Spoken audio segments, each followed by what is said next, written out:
بسم الله الرحمن الرحيم. ألف لام را كتاب أنزلناه إليك لتخرج الناس من الظلمات إلى النور بإذن ربهم إلى صراط العزيز الحميد. قرآن کتاب ماست، در بیداری و خواب ماست، در ظلمت او شهاب ماست، هر جا او رهنمای ماست، هر جا او رهنمای ماست. هر کس قرآن بخواند روحش زنده بماند. سيئات أعمالنا من يهده الله فلا مضل له ومن يضلل فلا هادي له واشهد أن لا إله إلا الله وحده لا شريك له واشهد أن محمدا عبده ورسوله. أما بعد فأعوذ بالله من الشيطان الرجيم. بسم الله الرحمن الرحيم. يا أيها الذين آمنوا ای کسانی که ایمان آوردید، کتب علیکم الصیام، فرض کرده شده بالای شما روزه، کما کتب علی الذین، مثل که فرض کرده شده بود بالای کسانی که من قبلکم پیش از شما بودند، لعلکم تتقون، به این خاطر که شما صاحب تقوا شوید. ایام معدودات، روزه بگیر روزهای شمار شده. فمن کان منکم، پس کسی که باشه از شما مریضا مریض، او علی سفر، یا در سفر، فعدت، لازم است بالای شمار گرفتن من ایام اخر، روزهای دیگره که در این روزا روزه را خورده، روزهای دیگره شمار بکنه، قضایش بیاره. و علی الذین، بالای کسانی که یطیقون، به بسیار تکلیف و مشقت روزه میگیره و تحملش نداره، فدیه دادن است، طعام مسکین که او خوراک که یک مسکین است. فمن تطوع، کسی که جوانمردی میکنه، به رضا و رغبت خود زاید خرج میکنه، خیرا، چیزی زایده، امر نیکه، فهو خیر له، او برای بهتر است. و ان تصوموا خیر لکم، اگر شما روزه بگیری خیلی بهتر است برای شما. ان کنتم تعلمون، اگر شما علم داری.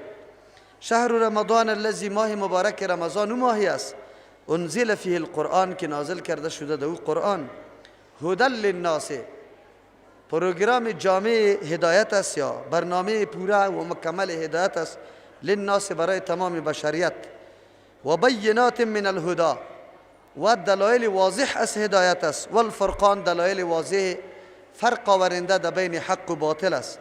فمن شهد، کسی که حاضر باشه، منکم، از شما، الشهر، در ما، فلیصمه، باید روزه بگیره ما را. و من کان مریضا، کسی که مریض باشه، و علی سفر، یا در سفر باشه، فعدت، لازم است بالای شمار کردن من ایام اخر، از روزهای دیگره که قضای روزا را بگیره. یرید الله، اراده میکند الله متعال، بکم، بالای شما، الیسر، آسانی در احکام، ولا یرید بکم العسر، اراده نمیکنه الله متعال بالای شما سختی را در احکام خود. ولتکمل العدة، دیگه که شما پوره کنی شمار روزایی که سرتان فرض شده. ولتکبر الله، دیگه که شما عظمت الله را، بزرگی الله را بیان کنی، یا تکبیرا بگوی برای الله، علی ما هداکم، به مو طریقه و طرزی که الله شما را راهنمایی کرده. ولعلکم تشکرون، دیگه به خاطر که شما بندگان با سپاس شوی، قدر نعمت الله را شکر بدانی و شکرگزاری کنی. و اذا سألک عبادی، زمانی که از تو سوال میکنه بندگان ما، عنی، در مورد ما، که نزدیک استم یا دور، فانی قریب، من نزدیک استم، اجیب دعوت الداعی، من اجابت میکنم دعا طلب کردنی را، دعا طلب کردنی را، اذا دعانی، زمانی که از ما طلب بکنه، فلیستجیبوا لی، باید بپذیره، اجرا کنه اوامر مرا، بپذیره، قبول کنه احکام مرا، ولیؤمنوا بی، و یقین و تصدیق کنه بالای ما، لعلهم یرشدون، به خاطر که در مقصد یا هدایت خود برسه. احل لکم لیلة الصیام، حلال کرده شده برای شما در شبهای روزه، الرفث، همبستری کردن، الی نسائکم، به زنانتان، هن لباس لکم، ای زنا لباس برای شماست، و انتم لباس لهن، شما لباس برای زنایتان هستی. علم الله، الله معلوم کردن نکم که شما کنتم بودی تختانون در خیانت می پرتافتی انفسکم نفسای خدا به ارتکاب خوردن در شب یا جما کردن. فتاب علیکم الله رجوع رحمت کرد با آسانی آوردن حکم و عفا عنکم و در نظر گرفت در گذر کردن از شما را که شما پیش از پیش الله سرتان در گذر کرد که در گناه واقع نشوی یا است که کدام خیانت یا خطایی که قبلا شده الله تیر شد. فالآن باشروهن آل شما همراهی کنی هم بستری کنی همراه زنایتان. وابتغوا ما کتب الله لکم طلب کنی آن چیزی را که الله براتان نوشته از اولاد صالح برای شما. و کلوا بخوری واشربوا بنوشی حتی یتبینه تا ای که خوب واضح شود لکم برای شما الخیط الابید تار سفید من الخیط الاسود از تار سیاه من الفجر از صبح. ثم اتموا الصیام بعد از پوره کنی روزیتان الی اللیل بشد تا شب.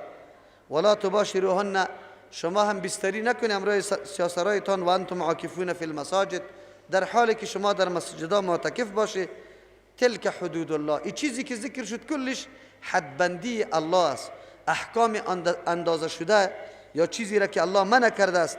فلا تقربوها شما نزدیک نشوی به او. کذالک مثل کی احکام براتان الله برای مصلحت و منفعت شما بیان کرده. یبین الله واضح بیان میکنه آیاته احکام دیگه خدا للناس برای منفعت مردم تا که مردم در مشقت در تکلیف و ضرر واقع نشوه. لعلهم یتقون بخاطر که مردم صاحب تقوا شوه خدا وقایه کنه از کارهای زشت و نادرست و ناروا. ولا تاکلوا اموالکم نخور شما مالایتان بینکم در بین خود بالباطل به طریق باطل و تدلوا بها و شما دل و جرم کنی یعنی وسیله جرم کنی بها به این مالا برش حیله ها و وسیله ها جرم کنی که برسانی مالایتان الی الحکام به حاکمای وقت به طریق رشوت تا حق دیگه کسبی گیری. لتأکلوا فریقا که شما بخوری یک حصه من اموال الناس از مال مردم بالاثم به طریق گناه. و انتم تعلمون حال است که شما خوب میدانی که مال به این طریق خوردن حرام است و این ظلم است. آیات قبلی احکام وصیت بود. الله متعال هم احکامش به مصلحت های انسانی چرخ میخوره. اینطور احکامی که بس اوقات در ذهن انسان مصلحت از او سر انسان پوشیده باقی میمانه درک نمیکنه حقیقت و امر، لیکن پسان انسان میفهمه که چقدر حکمت بزرگ است. یکی از جمله چانسای طلایی که الله متعال برای بنده خود داده روا بودن وصیت است. وصیت در سرحد میشه، در موقع میشه که او وقت برای انسان بسیار نیاز و ضرورت پیدا میشه. یک آدم خیلی در غفلت وقتی خود تیر کرده می باشه بسیار زیاد، خب موقع مصرفا برش میاثر شده، مال و دارایی در دستش آمده، لیکن از دست داده زمانی که در مرگ نزدیک میشه اونجا حقیقت دنیا را درک میکنه، حقیقت آخرت را درک میکنه. این موقع است که میتونه انسان یک چیزی تلافی از عمر خود بکنه، خصوصا در مورد مال خود که در سابق و در ماضی کوتاهی کرده، قصور کرده، در جای مناسب و لازم و ضروری مصرف نکرده، میتونه آلی وصیت بکنه در جایی که یقینا برش ثواب داره، اجر داره. چقدر موقع است که الله متعال برای یک بنده خود وصیت روا کرده که قبل از مرگش یک چیزی توصیه بکنه مال خود در جای درست. از او خاطر میتونه یک چیزی ناچیزی از عمر خود در مورد مال خود تدارک بکنه، یعنی او نقصانای سابقه خود پر بکنه. یک آدم حتی فرضا را نداده زکات، دمی موقع به اولاد خود امر میکنه که 10 سال من مالک 5 لک افغانی بودم زکات ندادم. امیالی دستی میتونه شروع میکنه، خودش نمیتونه، با بچه امر میکنه که مال تعالی را در دست خودم است زکاتش بده. یا همچنان ما بسیار مواقع جای مصرف برم میسر شد، مدرسه، مسجد، چاه، کلینیک، راه عام، پول، سربند آب، چیزای عمل منفعه، لیکن من چیز نکرده بودم. آلی اینی زمینی مرا، اینی پولی مرا، اینی کتابای مرا، اینی موتری مرا در فلان موقع وقف است، به دوج استفاده و استعمال شود. چقدر تلافی میشه الله متعال. بس اوقات انسان بسیار مغرور می باشه، حق مردم از زیر پا کرده، ولی زمانی که نزدیک میشه در مرگ آلی میفهمه که بکی کدی اینقدر ظلم کردی، پول مردم گرفتی، آلی بچه از پیشت خورده رایسته و آلی عذابش تو میبینی. همین جاسته که یک دم اقرار میکنی که فلانی ما اینی زمینش غصب کرده، اینی خانه از او بوده، امور اعلام کنی، اینی قدر مالش گرفتیم بزور، اینی را دزدی کردیم از فلانی، یا اینی قدر قرض سرت است انکار کرده نمیدم تا، آلی تو میفهمی که کجا رفته نیستی. یقینا اگر ما در فلسفه وصیت چرخ بخوریم، ما سرش بحث بکنیم، بسیار عظیم فلسفه داره، خیلی زیاد عظیم موقعی است. اما بنده های مؤمن زمانی که وفات میکنه بیچاره خبر و آگام نمی باشه که ما چی وصیت کنم و چی نکنم، حتی درک نمیتونه که ما چی بگویم.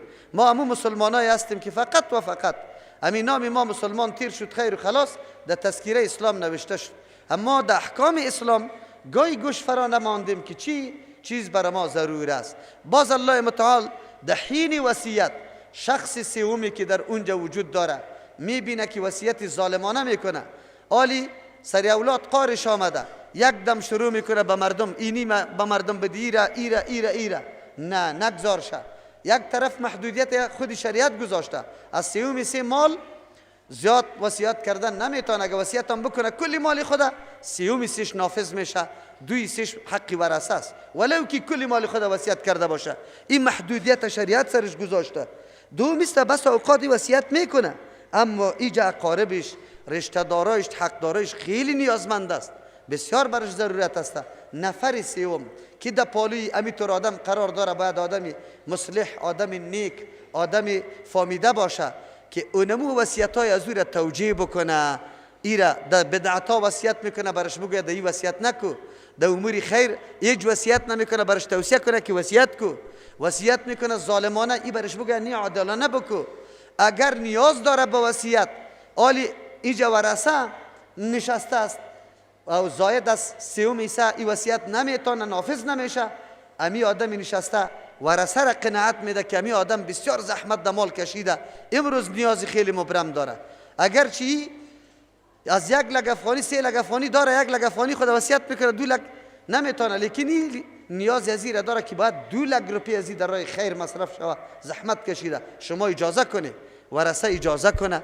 از هر طرف صلح کرده رویست، کاری خیر کرده رویسته. نفر سوم از اینجا برای ما واضح میشه که در وقتی جان کندن، در وقتی که انسان از دنیا رحلت میکنه، چطور شخص در پالوی تو موجود باشه.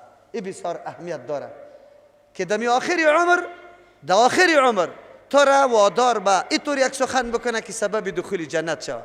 آدمی فامیده متدین اول کلمه توحید در یادت میاره، برات بیان میکنه. دوم کدام چیزایی که قصور و کوتاهی تو داری، امور کلش برات پیش میکنه که مرد که مالی کسی را نخورده باشی، امانت کسی خطت موجود نباشه، احکام الله را پنهان نکرده باشی، زکات نداده باشی، کفاری قسم سرت است، کفاری اله سرت است، کفاری زهار سرت است، کفاری قتل خطا سرت است، کفاری روزه سرت است، به قصد هم بستری کرده بودی امروز سیاسری خود، این را برش تلقین میکنه، برش میگه تا که آدم اما آن چیزی که به قدر امکان میتونه تلافی بکنه. اینجا بر ما و شما واضح میشه که عیادت مریض پیغمبر علیه السلام که قدر ثواب میگه، به می خاطر میگه که اونجا وقتی مریض عیادت میکنی، یک آدم فکرش خیلی بلیغ است، رسا است، میتونه نکته ها را درک بکنه، برای از او توصیه بکنه و او را توصیه بکنه که مرد که وفات کرده نیستی، فکرت باشه وصیت کنی که جنازت به طریق سنت باشه، با اولاد خود توصیه کنی که عنعنات و رواجا را نکنه، آن چیزی که سنت تقاضا کرده. یک نفر در پالوی اینمی مریض بالکل خیلی مفید تمام میشه. از همون خاطر دوستایی که داد از سلفیت میزنه که در منهج سلف ما قدم میگذاریم، قطع تعلقه و رابطه خود امرای اقارب خود نکنه که نه در مرده نه در زنده ما حاضر میشم، این گپ صحیح نیست. او وقت که از عناد و ضد خیلی زیاد کار گرفت، بازورم برای مصلحت که میبینی گپ زدن قطع از او مصلحت است، بعد رفت و رو گپ زدن ترک کنید. غیر از او رابطه بسیار اهمیت داره، بسیار مهم است. پیغمبر علیه السلام در بچه یهودی رفته در حالت جان کندن، رسول الله دعوت دین برش پیش کرده و مردکه در حالت جان کندن به طرف پدر خود سعی میکرد که پدر اجازه میده که رسول الله برش دعوت دین میده، پدر برش اجازه داد و بچه یهودی در آخر عمر کلمه لا اله الا الله را خواند. رسول الله تا این اندازه را ترحم داره که بچه یهودی داخل عمر مسلمان شوه، ولی تو مسلمان امی قراردار نیستی که دوست و اقارب در عقیده توحید الله را یاد بگیره بجز از اینکه دشمنی قطش میکنی، توهین میکنی، خدا بالا میتراشی، او را سبک فکر میکنی. نکو، قریبیت است، دوستیت است، یک روز به دردت خورده. از او خاطر بسیار ترحم داشته باش، تلاش داشته باش که مرگ در حالت نعوذ بالله شرک نبیه، مرگ در حالت بدعت نبیه. ما باید از اینجا درس بگیریم قرآن کریم چی توصیه را برای ما میکنه. کتب علیکم الوصیت، وصیت سر شما فرض شده، وصیت ها فرض شده. ما خود توجه نداریم، ما خود مورد تمام تملکات و مال و دارایی خود هیچ توجه نداریم، قرضا و امانت ها را توجه نداریم، هر طرف پاشیدیم در قصیش نیستیم. اما روزگاری میری که اونجا جواب داده نیستی. ببینید چقدر اهمیت داره. دعوتگرای ما باید درک بکنه که ما با اقارب خود چه قسم رویه بکنیم. آیا در حالت شرک بموره، جایش جهنم باشه؟ رسول الله غمی بچه یهودی را میخوره، ما غمی بچه کاکا و بچه ماما و بچه خاله و بچه عمه را نمیخونم، اما همسایه و دوستی خود خورده نمیتونم. از او خاطر او دوستای ما که یک قدر از شدت کار میگیره، بیخی قطع تعلقه را کرده، من نه مرده دارم نه زندگی صحیح نیست. او وقت مرده و زنده را اعلام کو که تو را توهین کنه، تحقیر کنه، نگذارت برات بگویه که ما در کفر میبرم، خو گبی تو را قبول ندارم. اینطوری که گفت باز بعد از او به خاطر رضای الله قطع تعلقه بکن، به خاطر رضای الله. در غیر از او تو باید سخت دلسوز باشی. او جامعه ما را شما خوب آشناستی، خوب میدانی که مردم در کدام شرک مبتلا است، در کدام حالت قرار داره. از او خاطر ما بارها براتان گفتیم در هیچ چیز چاپلوسی نکنید، در دو چیز چاپلوسی بکنید. یکی در دعوتتان، خصوصا در راه آوردن عقیده توحید الله، ولو که هر قدر تو سبکم شمرده شدی پروا نداره، خیر است. امی آبرو و عزتی تا قربانی دعوت دین الله کو که یک برادر مسلمان در عقیده توحید فرا بگیره، امیر قربانی بده، امی آبرو و عزتی تا قربانی بده. اگر دودش نامم خوردی، لطم خوردی، پروا نداره، ولی او در رابعه او عقیده توحید الله را بپذیره. یکی در علم، در حصول علم چاپلوسی بکنه، خو علم حاصل کنه. در هر نقطه که است، در هر کنج که است، شما علم حاصل بکنه. هر قدر که چاپلوسی میشه پروا نداره. در این دو جای بعد ما بسیار متوجه باشیم، دقیق باشیم. همیشه قطع مردم از راه خشونت دکار نریم، خدا کلان نتراشیم. من جنتیستم تو دوزخیستی، توری نگو. بسیار از الله سرت احسان کرده، نعمتی بزرگی خدا برات داده. بالله قسم کل جهان یک طرف، عقیده توحید الله دیگه طرف. عقیده توحید الله که الله برات نصیب کرد، اینقدر عظیم احسان الله سرت کرده که هیچ پرسان نکو. یه عظیم احسان الله را فراموش نکو. این نعمت حتما به دیگران برسان، به کمال دلسوزی برسان. این موضوع وصیت بود. دین مقدس اسلام چه قسم احکامی برای زنده را، برای اصلاح ما، حتی در موضوع آخرت ما چقدر دقیق بود برای ما گفت و مسئله اصلاح آورد. امروز مالدارای ما میموره، وصیت‌های بدعت میکنه، پول مصرف میشه به جای، فقط خوردن و نوشیدن است. اما مراکز تعلیمی همونطور خالی مانده، قرآن و حدیث درش وجود نداره. دعوت‌های مراکز دعوتی کفار میبینیم به میلیون ها پیدا میشه. زن، مرد، خرد، کلان، سفید، جوان، کلگی دعوت همون طرف داده رویسته. رادیوی ما، تلویزیونی ما، بانکی ما، بازاری ما، کلش دعوت به طرف از داده رویست. اما دعوت به سوی کتاب الله و سنت رسول الله بسیار کم است. خال پیدا میشه، خال. چطور شده میتونه که ما همچون مراکز تقویت نکنیم و توسط همین چیز که مصرف هم میکنیم و به این نیت میکنیم که ثواب حاصل کنیم و بازم ما به جای از پیش ما مصرف بروه. ما یک اقارب خود الله اقل در وقت جان کندن توجیه کرده نتانیم که مال خود در جای درست مصرف کنه، قناعت داده نتانیم، بسیار سخت است. اصلا کمی و نقصان در ماست. اگر ما کمی و نقصان نمی داشتیم، اقارب ما این مال خدا، این مال انگفت خدا در جای ناجایز و بدعت توصیه نمی کرد. خب کمی ما بود، ما برزی رساندن نتونستم، فهماندن نتونستم که مال در کجا مصرف شود. لا اقلی موضوع مصرف مال می فهمید. مشکل اینجاست که در قرآن نآمده، در درس قرآن نآمده، تلاش نکرده. ما امی قدر خواری و زحمت نکردیم. یک دوست خدا نرفتیم در پالوی شکشه و قطش ننشستیم. سبق پس شوی را که خوردیم، دوستم همین قدر مرا زیاد قدر و قیمت کردی، الله برات اجر بده، چقدر نوازش دادی مرا. خو لیکن من از پیشت خفه میرم، از پیشت خفه میرم الا که یک کار بکنی. خیرت است بیا درکم، چرا خفه میری؟ نه، از نگاه نوازش، از نگاه افطار، از نگاه پس شوی خو خیلی مرا قدر دادی، ولی یک چیزی دیگر من از تو خواهش دارم. در غیر از او من خفه هستم. امروز جمعه است، نه در دکان میری نه در دفتر میری. امروز تو را در خوام نمیمانم، اردوی ما میریم، کرایه تا من میدم، لیکن در ترجمه قرآن میریم.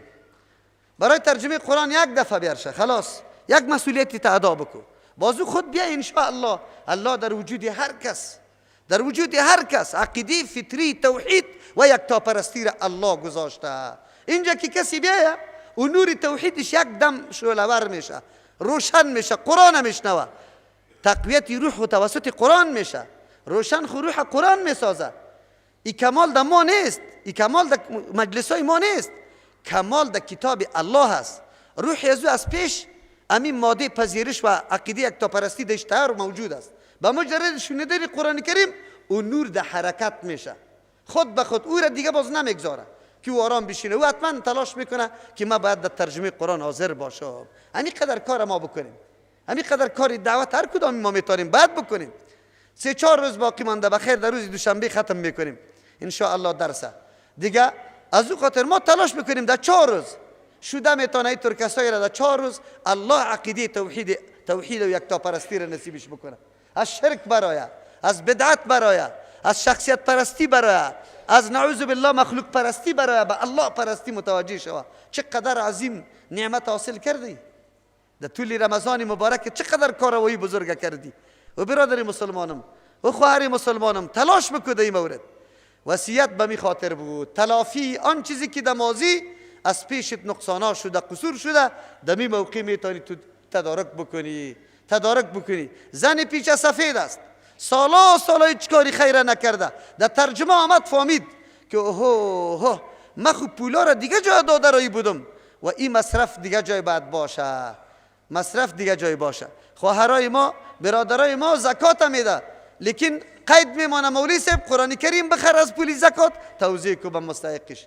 چرا میگه خب پیسه زکات است بده، اگر هر چیز میکنه سرش او میگه که پیسه زکات ما مبدل به قرآن شوه. لا اقل در دسترس یک مسلمان بیفته، لا اقل تلاوت قرآن خوب کنه که پیسه ما مصرف پودر نشوه، پیسه ما در قتل یک انسان مصرف نشوه، پیسه ما به ظلم یک مسلمان مصرف نشوه. تو زکات دادی لیکن او پودر کشیده، او شراب خورده، او زنا کرده، او دزدی کرده، او ظلم سری کسی دیگه کرده، او در مقدمه ظلم مصرف کرده. مومن بیبی نظری چقدر بعید داره، چقدر بعد خیلی دور و دراز داره که رپید زکات است، تو خلاص زمیت فارغ شد، اما تو بعد امیر رپید زکات در جای چی؟ پیغمبر علیه السلام چقدر توصیه نیک میکنه، لا تصاحب الا مؤمنا، همراهی نکن مگر همراه شخص مؤمن. خلاص تمام نشست برخواستی همراه مؤمن باشه.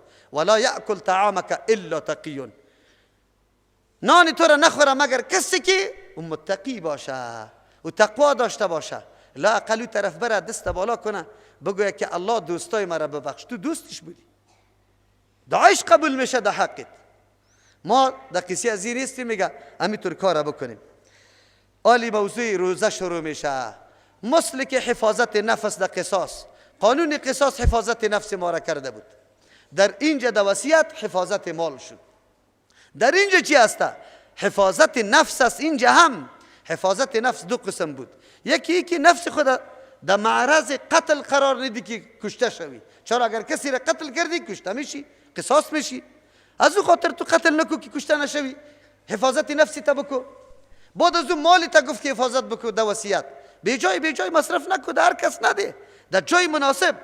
امروز برات میگه نفسی تا دیگر رقم حفاظت کو، در معرض گناه قرار نده که مورد سخط و غضب الله متعال قرار میگیره و نفست هلاک میشه. از او خاطر الله متعال روزه را فرض کرده. روزه چی فلسفه و حکمتای داره؟ در کوتاه‌ترین آیت الله متعال به آنقدر فلسفه عظیم اشاره میکنه که هیچ پرسان نکو. نکته انشاءالله پیش میریم. یا ایها الذین آمنوا، کسانی که ایمان آورده، پیشم براتان گفته هرگاه که ندا و خطاب آمد بفهمه که چیزی بعد از این ذکر میشه از جمله ایمانیات است، مقتضای ایمان است. ایمان تقاضا داره که کار باید باشه. از یاد برمیآید بر ما که کسایی که روزه را میخوره بدون کدام عذر شرعی، اصلا در یا و در وجودشان نور ایمان ضعیف است. نمیگیم که ایمان نیست، شاید باشه، خب بسیار ضعیف است. چرا؟ تقاضای ایمان گرفتن روزه است. که روزه را نگرفتی معلوم شد که تقاضای ایمان تو اج نبوده، نور ایمان خفی بود. در حدیث تایید از این آمده لا یزنی الزانی و هو مؤمن. زناکار زنا نمیکنه در حالی که مؤمن باشه. معنی چی؟ معنی که مؤمن نیست. خیر مؤمن است، خلی که نور ایمانش بالکل خاموش است. اگر نور ایمان موجود می بود عاقبت زنا را می شناخت که زنا چقدر عاقبت شوم داره. ولا یسرق سارق و هو مؤمن. سارق دزدی نمیکنه در حالی که مؤمن باشه. نور ایمانش ضعیف است، از عاقبت و انجام سرقه و این گپا نمیفهمه. معلوم میشه که انسان گناهگار وقتی گناه میکنه نور ایمانش ضعیف است. اگر نور ایمانش ضعیف نباشه شومیت گناه را، عاقبت دشوار و بد گناه را میبینه. ولقد همت به و هم بها و همت به لولا ارعا برهان ربه. برهان رب عبارت از همون نور ایمان است که در قلب یوسف علیه السلام داغ است. او شومیت زنا را میبینه، عاقبت شومی زنا را میبینه، از خاطر اقدام نمیکنه. خود دیگه کسا در اینطور وقت نور ایمانش خاموش است، تاریک است، دیده نمیتونه امو نعوذ بالله شومیتی که در گناه وجود داره. آلی الله متعال ندا به یا ایها الذین آمنو میکنه. روزه گرفتن کاری مؤمن است، کاری هر کس نیست، کاری مردمای لاابالی بی بندوبار که محض بنام تذکیره مسلمان است، کاری از وان نیست، کار مؤمن است. الله ندا و خطاب به می میکنه یا ایها الذین آمنو، ای کسانی که دعوای ایمان داری. ایمان مقتضای ایمان چیست؟ کتب علیکم الصیام، فرض کرده شده. کلمه کتبه را همیشه نمیگه فرض علیکم. کتبه که گفت امر دیگر هم در ضمن خود داره، بر علاوه فرضیت لازم الاجرا بودنشه کی اجرا و انجام ازی لازمی است. هیچ ایتو نیست که نه پروا نداره که انجام ندم. کتب علیکم الصیام، فرض کرده شده بالای شما روزه. روزه فرض است، روزه فرض است، فرض است، حکم الله است، تعیین شده حکم الله است. کما کتب علی الذین من قبلکم، مثل که فرض کرده شده بالای کسانی که پیش از شما بوده. چند نکته در اینجا است. اول نکته، ای مومن، امتهای دیگه هم در این احکام الله مکلف کرده بود. خیر معلوم است که در این میدان کلگی همی کار انجام داده. تو را دعوت به مسابقه و تنافس میده، یکی از دیگه پیشی گرفتن.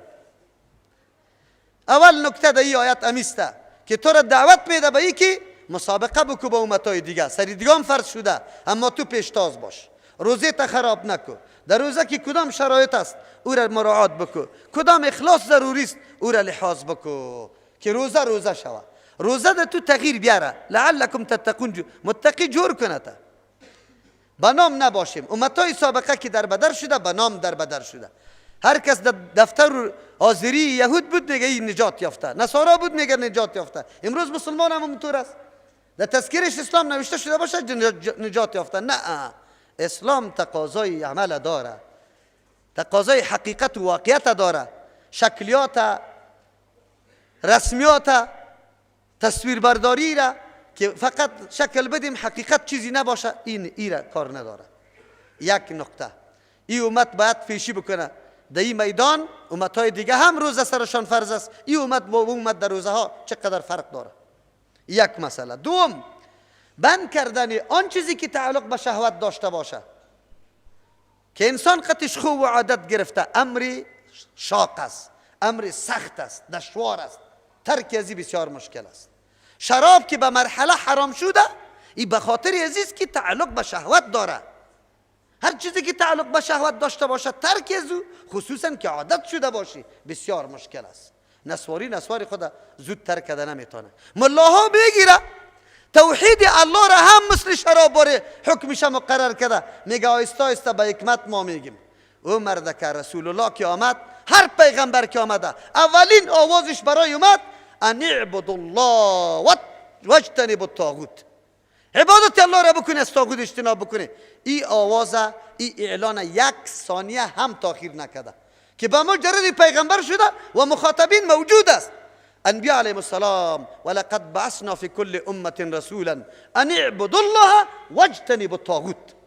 این اعلان روز اول کرده. او ملا صاحب، او مولوی صاحب، دلایل تلبیسی و ابلیسی را برای خود جور نکو. عقیده را سری شراب قیاس نکو. شراب به تدریج به خاطری شده بود که امری بود که تعلق به خوی و عادت داشت، در شهوت داشت. او ترک کردنش خیلی سخت است، از او خاطر مرحله شده. نماز که فرض شده اینطور نشده که بیای بی وضو نماز بخوانی یک چند وقت تا عادت بگیری. ای بعضی ملاها که قصه را میکنه که یک ملا در یک منطقه رفته بود، مردم بی وضو نماز میخوان. ملای دیگه که آمد گفت چرا بی وضو؟ گفت ملای سابقه ما را گفت. یک دم قار شد که چرا این ملای طور میگه نماز نمیشه؟ اون ملا برش گفته بود که اون ملا صاحب من یارا در نماز آوردم بی وضو، تالی با وضو بساز. این گپا کلش غلط، واهیات، الحاد، کفر است. کفر است. ملایی که نماز بی وضو حکم بده کافر است. پیغمبر که آمد نماز فرض شد، در روز اول عورت فرض بود، روی طرف قبله، نیت، وضو، طهارت بدن، کالا، جای، کلش فرض بود.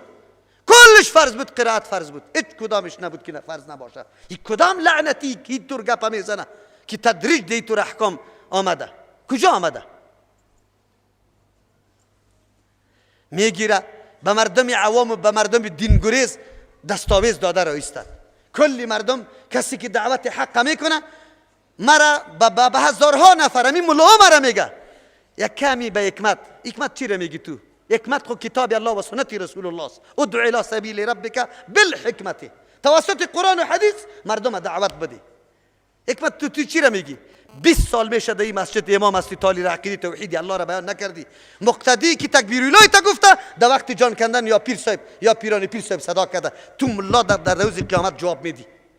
تو ډوډۍ خور دین تباه کردی. به اینمی دلایل تلبیسی را به مردم گفته رایسته، مردم دیگه هم از چی دور کرده. حالی که عالمی که حق میگه توحید الله را بیان میکنه، او را میگی از حکمت کار بگی، از شدت کار میگیره. دوستای ما مرا توصیه میکنه مولوی صاحب یک کمی بسیار شدت میکنی، به الله قسم امی شرک، موضوع شرک میه مرا بخیر امی طور چی میشم؟ چطور کتاب الله موجود باشه، فطرت صدا میزنه از توحید الله، لیکن تو باز مبتلا به شرک هستی. رسول الله وقتی که اینطور حکم می آمد، تغییر در دین می آمد، در حدیث میه احمر وجهه کانه فوقی علیه حب الرمان، رخسار مبارک سرخ میگشت تو گویی که دانه انار سرش ترقیده شده. و علا صوته، آواز پیغمبر بلند میشد اینطور مسائل. من از همون خاطر آواز خود بلند میکنم. ای که بعضی کنه فکرای گپا را درک کرده نمیتونه، میگه مولوی صاحب خیلی سخت میگه، مولوی صاحب سخت میگه، مولوی صاحب چیغ میزنه. والا در فضیلت شب قدر هم بسیار چیغ زدی. بسیار چیغ نزنم، بسیار چیغ نزنم. 60 دانه توی دوستایت مکمل بیدار تیر کردی، یک شب به عبادت الله را تو بیدار تیر نمی کنی. من تو را تنبیه میدم که یک دفعه خدا بیدار کو، روز قیامت الله از پیشت سوال میکنه که تو یک شب به عبادت من تیر نکردی، که تو را بفهمانم تو نمیفهمی. من از خاطر آواز خدا بلند میکنم، قار میشم که مخاطب درک بکنه که من چقدر راستی بسیار تغافلی کردیم، بسیار بی‌پروایی کردیم. نکردیم بی‌پروایی؟ نکردیم؟ 60 دوستی ما توی کرده، در 60 توی حاضر شده، 300 از یک طرف، 300 از دیگه طرف، 500 600 روپیه را مصرف کردیم در کیرا، در هتل آمدیم، شانه را قطع شور دادیم، صبح تا 2 بجه، شو تا 2 بجه در یک شب قدر الله متعال تو نمیتونی که 3 ساعت 2 ساعت بشینی التجا و عاجزی بکنی؟ الله چقدر تو که مستحق جهنمی ابدی نشوه کی شوه؟ الله برات نمیگه که من یک شب برات پیدا کرده بودم 1000 ماه عبادت میشد، یک شب عبادت 1000 ماه عبادت میشد. امیر رمضانه، این امیر رمضانه، اگر برات بگه که 11 ماه مکمل تو آزاد بودی، خوردن نوشیدن 1000 طرف خوردی، 1 ماه پابندی برای امتحان که بنده چه رقم بنده است؟ محض نعوذ بالله حیوان واریست که هر علف از هر کس که پیدا شد خورده بره، یعنی که حد و حدود داره، کنترل داره. فرق انسان و حیوان در چی میشه؟ همینجا من میگم یکی از فلسفه‌های روزه همیست که فرق در بین حیوان و انسان شوه. حیوان است که کنترل نداره، حد نداره، مرز نداره، نمیشناسه، یه از ماست از صاحبم است، بخورم میگه نه موجود باشه خورده بره. انسان آزمایش میشه، بنده الله است، چی باید بکنه؟ سرما میگه اینطور است. خب خیر، توصیهشان به جای، لیکن دلایل ابلیسی را برای ما نگوید. چرا؟ مرا خود گفته نمیتونی، خود مردم مشوش کردی در حق ما خیستاندی به خاطر ازی که این بسیار سخت میگیره، این بسیار سخت میگه. اون مردکه باز میگه که برو دیگه درسش هم نشنو. یک خواهر مرا گفت که خواهر گفت که امی ترجمه را ازی را بشنو. نه، این بسیار به شدت به مردم گپ میزنه، به شدت به مردم گپ میزنه. شدت ما در جای نمیکنم، شدت در جای میکنم که جای شدت است. و کدام است؟ موضوع عقیده، موضوع شرک، موضوع شرک که ملت آغشته است قدم به قدم، از خرد تا کلان، از زن تا مرد، ملت برش آغشته است، شرک میکنه. توحید الله، عقیده الله را نمیشناسه. الله را که الله کدام ذات است؟ تم توقعش به زیارت ها زیاد است یا به الله؟ به اولیاء ذات است؟ اولیاء را خیلی زیاد سری خود رحم کننده میدانه یا الله را؟ کدام میشه؟ بگوی، قسم بده بگو رحم کننده سری کیست؟ اولیاء را سری خود رحم کننده میدانه. صفت رحمان به اولیاء ثابت میکنه، به الله ثابت نمیکنه. قرآن رحمان الله را گفته، نه اولیاء را رحمان گفته، پیغمبران رحمان نگفته. لیکن مردم اولیاء و پیغمبران رحمان صفت رحمان ثابت میکنه، به الله صفت رحمان ثابت نمیکنه. کسی بفهمه این نکته را، بفهمه، دقیق شوه بفهمه. کسی که نمیفهمه نمیفهمه. فرض کرده شده روزه به مثل امم سابقه میدان مسابقه است، پیشتازی است که ما در روزی خود چقدر با امتهای دیگه تفاوت داریم. روزی ما چی تغییرات آورده، چی تبدلات آورده، چی اثرات آورده در فردی ما، در اجتماع ما چقدر تاثیر کرده. روزه چی مزایایی داره، چی خصوصیتایی داره. شما ببینید اگر در فواید روزه کمی ما و شما دقیق شویم ببینیم، نه تنها مسائل بعد معنوی و روحی ما، حتی مادی ما، لذیذترین طعام در کل عمر کدام طعام میخوری؟ راستی تا نبگوی در وقت افطار. از این که در طعام لذیذ دیگه وقت خورده، بهترین دوست براتون میمانی که در هر قسم طعام تیار کرده، هر قسم، امی کل میمانی ها را به یک افطاری تان برابر کرده میتونی؟ نمیتونی. کدام لذتی که الله در گذاشته.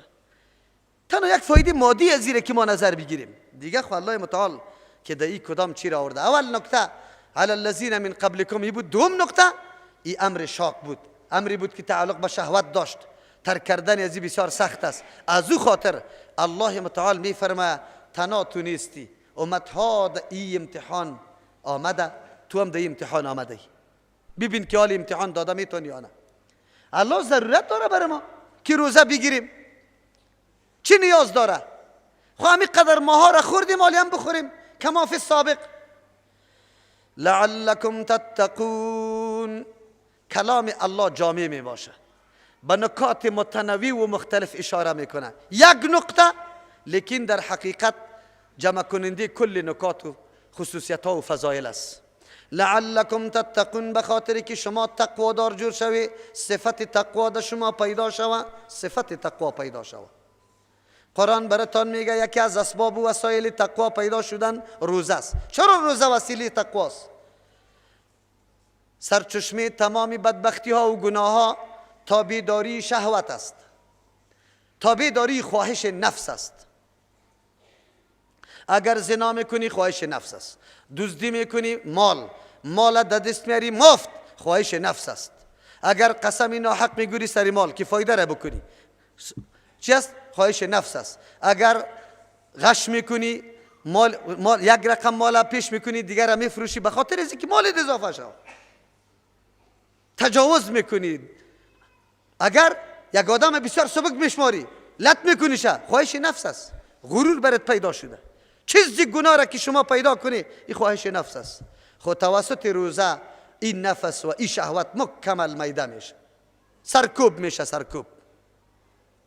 رسول الله صلی الله علیه وسلم زو خاطر بگه یا معشر الشباب من استطاع منکم الباءة فلیتزوج. ای جماعت جوانا، اگر هر کدامتان توانایی نکاح و ازدواج داشته باشی بعد نکاح بکنه. داری صلاحیت داری، این گپا را داری، چرا نکاح نمیکنی؟ ها؟ نه ما تحصیل خود در سر نرساندیم. دختر 30 ساله شده، خیرت است 2 سال طب مانده، طبت خب است 2 سال طبت خلاص شد، باز بعد از او نکاح بکن. بچه جوان عالی یک کمی صوفی دیگه هم پیدا شده در جوانا. او صوفیا چی است؟ مزن نمیگیرم، جهاد میکنم. 3 سال میشه خود تو همینجا میگردی. تمام روز بدبختی و دمی بازار اختلاط مرد و زن، دمی بازار لچ کل گناه را کرده رایستی به یک امر احتمالی، به یک گپ احتمالی ترک نکارم کرده، در گناه هم خودم مبتلا کرده و بازم میگی که من به خاطر جهاد نکاح نمیکنم. این گپا این میره میگه تسویلای شیطانی. قرآن برات میگه، رسول الله برات میگه فلیتزوج فمن لم یستطع فعلیه بالصوم. کسی که توان ازدواج نداره بالای از روزه است، فان له چیست؟ وجاء. ای بری از او کسر شهوت میکنه. امو طور است، واقعیت امو طور است. در رمضان مبارک آثار گناه ها را میبینی که چقدر تقلیل پیدا کرده، چقدر کم شده، مردم چقدر نمازخوان شده، چقدر ترحم پیدا کرده، چقدر انفاق میکنه، چقدر اخلاقشان خوب میشه، بجز از پودریا و بگوی چرسیا و بنگیا. او را خوب بگذار دیگه، و خود خراب کرده. در غیر از این روزه آثار فردی و اجتماعی زیاد داره. خلاصی سخنش این نمیسته که تو را تقوادار میسازه. مطلوب در انسان تقواست. تقوا چیست؟ امو قوت، امو قدرتی که الله در وجودی تو گذاشته. او قوت تو را نمیگذاره که کاری خراب بکنی، امری الله از پیش ترک شوه و چیزی که الله منع کرده او را نعوذ بالله مرتکب شوی. این همی قوت که در وجودی تو وجود داره. او از معرفت الله پیدا میشه. معرفت الله از قرآن پیدا میشه. هر قدر با قرآن تعلق داشته باشی تقوایت اضافه است. رمضان یکی از جمله ذرایع و اسباب وجود تقوا در انسان است که امو قوت تو را دیگه چی میکنه؟ زاید میسازه، دیگه قوی میسازه، نمیگذارته که تو کاری غلط بکنی. حکمت امی هم است. نام بندگی انسان دمی خوب متمایز میشه. چرا؟ فرق در بین انسان و حیوان میشه. حیوان هم خواهشات نفسانی داره، هر چیز که برش میاثر میشه، از هر جایی که باشه، از هر کس که باشه خورده میره، وقت و وعده نداره. خلاصه سخن است تو کنترل نداره سری خواهش نفسی خود. اما بنده الله او اینطور نیست مثل یک حیوان واری بی مهار که هیچ مهار نداشته باشه. این کنترل داره. در روز ما و شما با تمام خوردنی ها و نوشیدنی های خیلی لذیذ، خیلی دلپسند روبرو میشیم. چی چیز است؟ با وصفی که نفس خواهش داره، فشار سرت میاره، بسیار شکنجه میدته، اما تو انجام نمیدی. تقواست. یک قوت در درونم است. او قوت مرا نمیگذاره که به کار بکنم. چرا؟ او تقوا از کجا حاصل شده؟ او تقوا از این حاصل شده که الله رقیب است، الله خبیر است، الله علیم است، الله بصیر است. اراده مرا، خواهش مرا، عمل مرا، کردار مرا مکمل میبینه و باز میگی مالک یوم الدین است. روزی پاداش و جزام داره. ان الله شدید العقاب است، ان الله سریع الحساب است. حساب میکنه. اینی باورها و عقیده تو را نمیگذاره که مرتکب کار شوی. پس روزه مبارک از یک طرف به خاطر امتثال امر الله متعال مستوى و مقام تو را بالا برده، چون که تو تابعداری حکم الله را کردی، پذیرفتی. الله اکبر. با او مردمایی که این حیثیت میفهمه، همین نکته را میفهمه که هیچ فلسفه دیگه نداشته باشه، هیچ فایده دیگه نداشته باشه، همین یک فایده کافی است. وقتی الله توفیق انجام دادن یا حکم خدا برات میده که تو انجام دادی، نماز خوندی، بسیار شکر، بسیار از روی محبت و عقیده با الله متعال که الله تو توفیق دادی، الحمدلله. رکوع میکنی میگه الحمدلله که به تو رکوع میکنم. سجده میکنی میگه الحمدلله که به ذات تو پیشانی را میمانم، الحمدلله که آل پیشانی را به بت نمیماندم. نعوذ بالله. به یک انسان، به یک پرنده، به یک حیوان، به یک چارپای، به یک مخلوق دیگه نمیمانم. الله سر سجده را که به تو میماندیم، از این که در عظیم نعمت کجاست؟ امتثال حکم الله اینمی برای هر کس اگر این نکته را بفهمه بسیش است. خب این احکام الله است. احکام الله بی مصلحت ها نمی باشه، بسیار مصلحت ها می باشه. مصلحت فردی روزه را ببینه انسان چه رقم میشه، چقدر آثار تربیت در تو دیده میشه، چقدر تو پخته میشی، چقدر تمرین میشی، رشد میکنه روحی تو. کالبد 11 ماه خدمت کرده، کالبد جسدی تا 11 ماه مکمل خدمت کرده. موافق جسد غذا پیدا کو بده و هلا صبح رفته خفتن آمده تا که قناعت داده شکمی تا، تا که قناعت داده نفسی تا.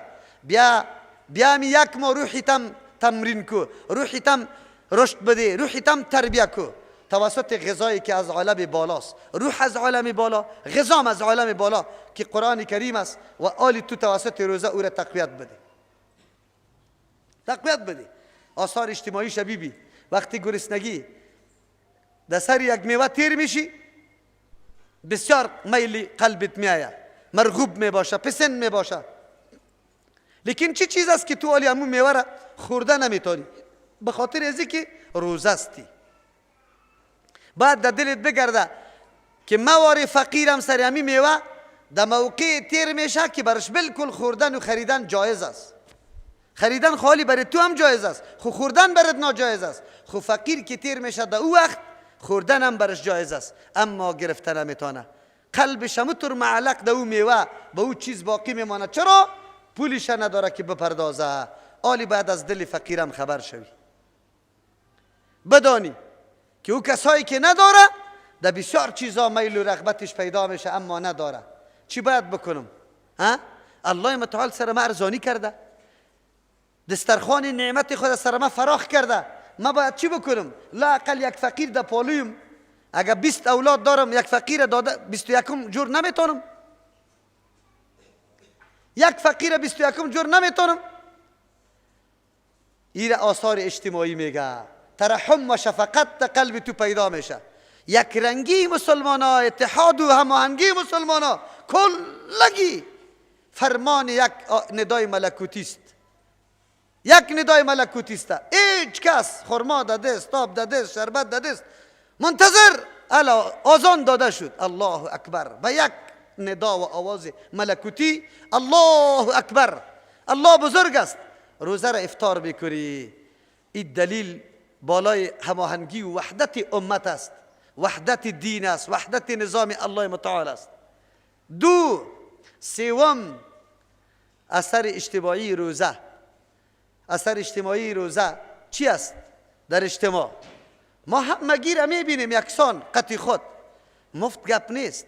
این حکم فرمایی از کجا شده که کلگی یک دم مواری باشه؟ اینطور نیست که من اینجا روزه باشی میخورده بره مرا خیلی زور بده. اینجا بر ما معلوم میشه که الله متعال قدرت جبری داره، کلگی را همینطور خود بسازه، تکوینا هیچ کس مخالفت نکنه. اما الله ما را امتحان میکنه اختیاراً که چطور میکنی فرمان الله را اختیاری میپذیری نمیپذیری. الحمدلله مخلوق که الله میپذیره. در موضوع روزه بسیار کم مردم پیدا شد الحمدلله، او هم اونطور مردمایی که بسیار فاسد، بسیار بدبخت و لعین است که در تاکویا بگه روزه های خدا میخوره، وگرنه عام مردم الحمدلله در روزه گرفتن کامیاب هستند. الله توفیق زیادم برشان نصیب بکنه. اثر طبی ازی چقدر است؟ اثر طبی ازی دنیای کفر در صدد ازیست که مسلمان ها چرا روزه میگیره. الحمدلله طب جدیدشان ثابت کرد که باید کدام عملیه را مسلمان ها انجام بده. برای هر فرد انسانی بشریت این عملیه ضروری و لابودی است. اگر میخواه که صحت درست داشته باشه، از مختلف امراض مهلک و خطرناک خود حفاظه و وقایه بکنه، باید کم بکنه خوراکای خود. بعضی اوقاتا در بعضی اوقاتا به این سیستم نفس خود همونطور مسلسل عادت نده، بلکه تغییر بیاره، به خاطر ازی که در وجود یک انقلاب پیدا شود. اگر همینطور یکسان باشه حتما منجر به چی بشه؟ دکترای روسیه ثابت کرد که روزه یکی از جمله مانع سرطان است. یکی از جمله دواهای سرطان روزه است. از همون خاطر آل کفارم ریاضت میکنه و این کارا را میکنه. ما به این سعی نمیکنیم، ما به این سعی میکنیم که حکم الله هم است. خلاص الله برام حکم داده، 11 ما برام اجازه داده، یک ماه مرا گفته که تو نخور، نمیخورم، فرمان الله هم است، ما بندش هستم، خلاص همین قدر بر ما کفایت میکنه. لیکن الله متعال برای از اینکه خوی و طبیعت انسانی است که کدام کاری که به منفعت خودش باشه دوی اقدام میکنه، اگر منفعت دیگرا باشه خیلی زیاد شایق نمی باشه، میل و رغبت نمی داشته باشه الا ماشاءالله. الا ماشاءالله به خاطر میگم یک تعداد انسانا را الله عجیب خصوصیت داده. الله اکبر. دی خصوصیت انبیاء علیهم السلام اول نمره است. اول نمره لحاظ نفسشان قطش نمی باشه، لحاظ مخلوق می باشه. موسی علیه السلام وقتی که امرای خضر علیه السلام دو کشتی بود، وقتی کشتی را او پارک تختیش کشید خضر علیه السلام، موسی علیه السلام میگه ای کار کردی لتغرق اهلها، نگفت که لتغرقنا تو ما را غرق میکنی، و میگه لتغرق اهلها. انبیاء علیهم السلام غم جانی نداره، غم مخلوق الله را داره. در این صفت او کامل است. امتی رسول الله امی امتیاز داره. کنتم خیر امت اخرجت للناس، للنفس نگفته، اخرجت للناس. همیشه در مفکوره و اندیشه نفع رسانی برای مردم باشه. از او خاطر ما شما را بار بار توصیه میکنم که اگر انگیزه دعوت در وجودت موجود نبود، اگر انگیزه دعوت در وجودت موجود نبود، اینطور فکر نکن که من در امت رسول الله هستم و بهترین امت هستم. قطعا نه، قطعا تصور نداشته باش. انگیزه دعوت باید باشه. خیر رسانی الدین النصیحة، دین مکمل خیر خواهی است، مکمل خیر خواهی است.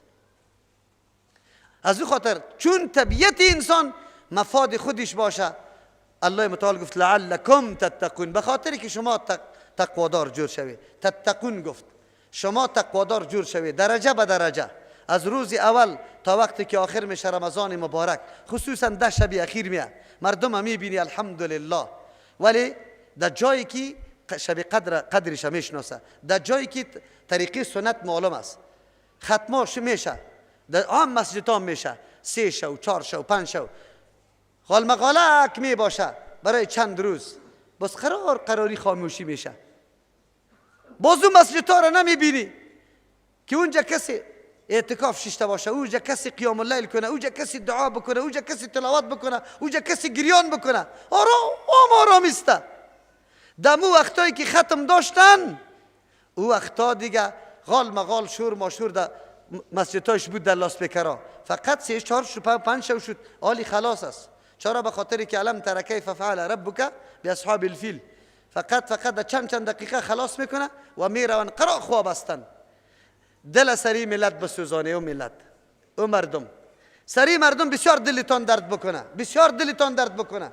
این مردم سالا از این فضیلت و فضائل بالکل محروم است، محروم است. شما باور به الله متعال بکنید، نه قدر شناختن، نه اعتکافه، نه قیام اللیل، نه تهجد، نه لذت عبادت تراویح را فهمیدن در بدر، نه لذت عبادت ختم فهمیدن.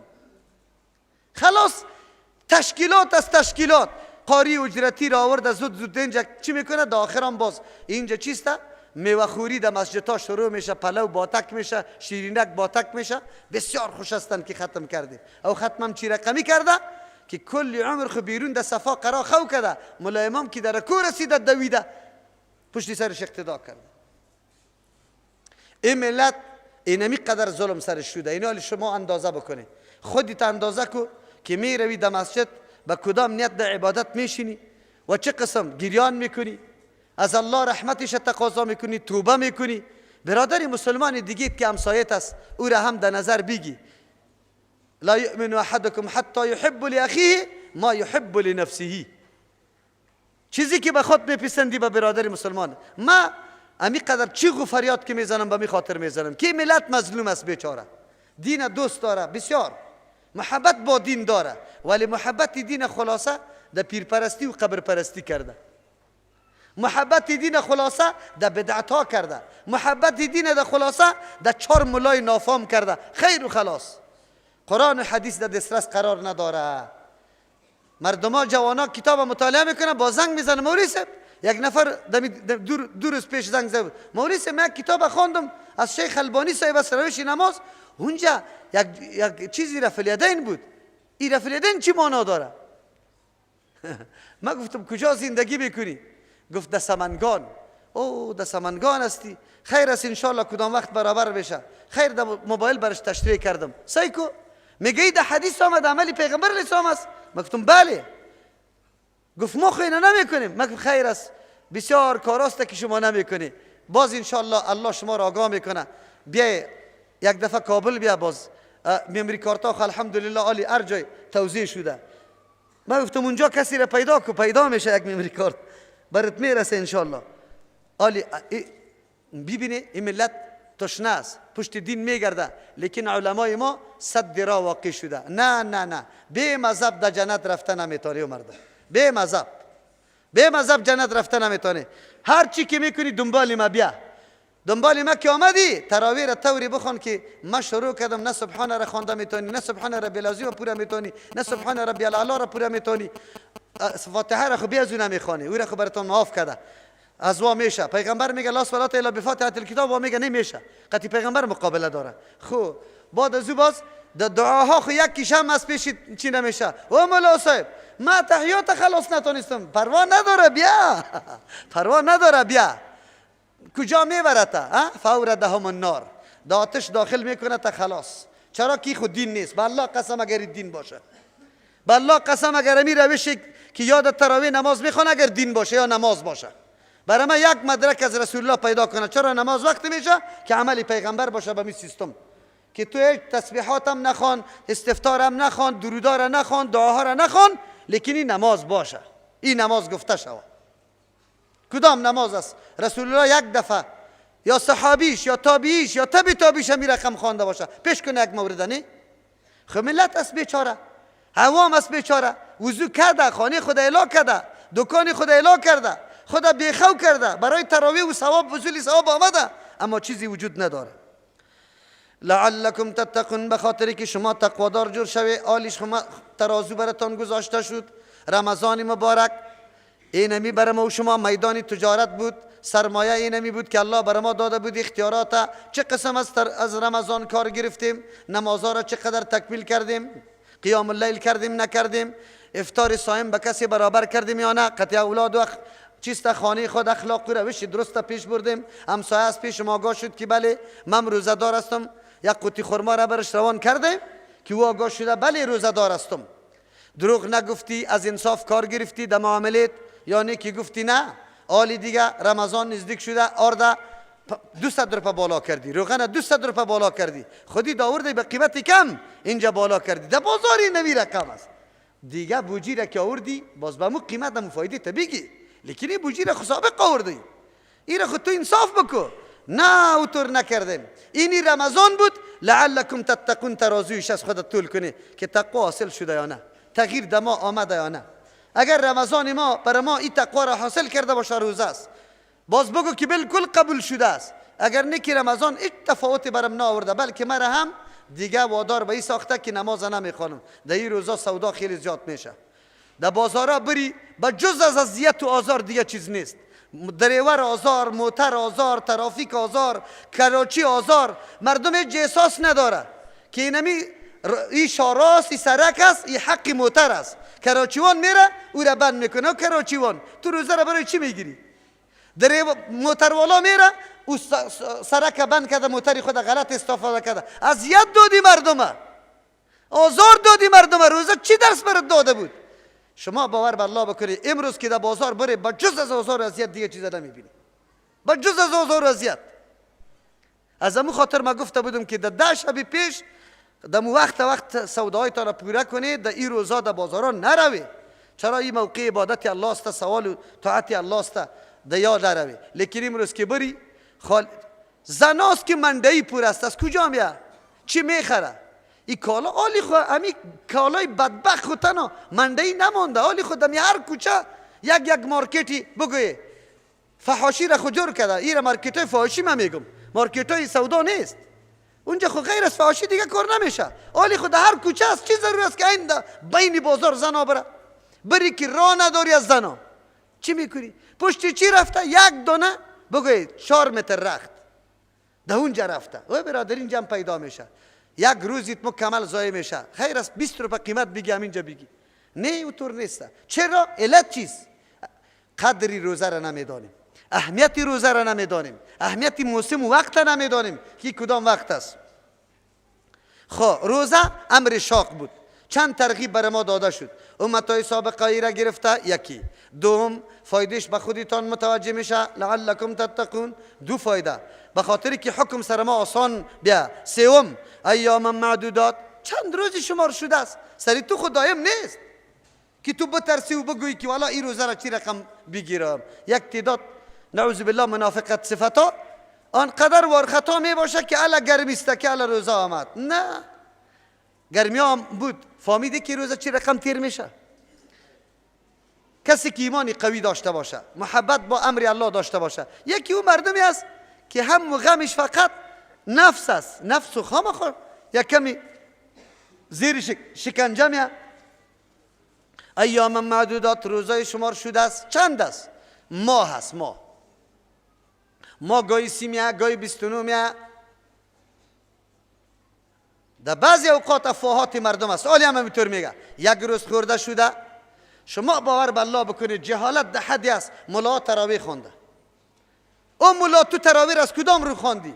پیغمبر برات میگه صوموا لرؤیتی و افطروا لرؤیتی فإن غم علیکم، اگر سرطان پوشانده شد ماه شعبان فاکملوا العدة 30، باز شمار شعبان پوره کنید 30 روز. بس 3 چیز روزه چی میشه؟ فرض میشه که آدم عالمیه. فمن شهد منکم الشهر، در اونجا تشریح براتون میکنم. از کجا تو روزی شب چهارشنبه تو تراویح خوندی و روزی چهارشنبه را روزه گرفتی؟ از کجا گرفتی؟ دین نام تابعداری است، نامی از این نیست که هر کس از خود زیادت بکنه تعیین بکنه. اینطور ملایی که مردم هم میگه تراویح بخونه بدون دیدن امام، ملحد است. ملحد یه امام نیست. مردم امر میکنه به روزه. عمار رضی الله میگه کسی که روزی شک روزه میگیره فقط چیست؟ عصا ابوالقاسم، نافرمانی ابوالقاسم رسول الله را کرده. رسول الله روزه های استقبالی را شکی را من میکنه و تو میگی نه بگی. به هزارها مردم روزه گرفته و تراویح خونده. اینطور ملا هم پیدا میشه. ملا از اعدام نیست. دشمنای دین علی تبلیغات دیگه میکنه، ذهنای مردم مغشوش میسازه. باز دوستای برادرای ما امی گپا را با زمزمه کرده میره. والا یک روز خورده شده عربستان د ذمه گرفته که ما فدیه شویدم. ایره کی میگفته؟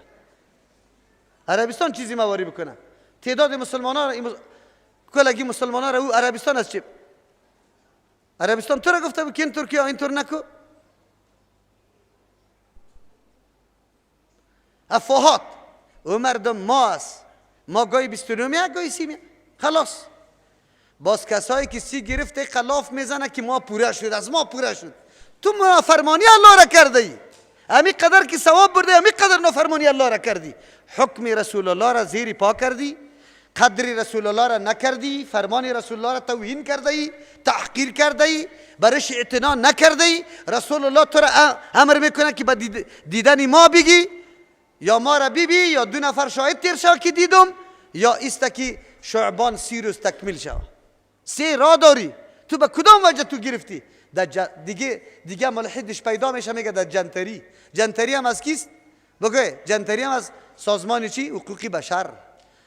علامه صلیب کی داره؟ از او جنتری برای فتوا میده که روزه گرفته شه. این روزه گرفته. اینی جهالتی وطنی ماسته. عالم ما می قدر گپ نمیفهمه که با جنتری هم روزه ثابت میشه. شما بگوی این وطن است که مظلوم است، پرچه است. پرچه برای ما و شما عادی معلوم نشوه که والا خیر است یک روز پیش کسی بگیره. این تجاوز از حدود الله است.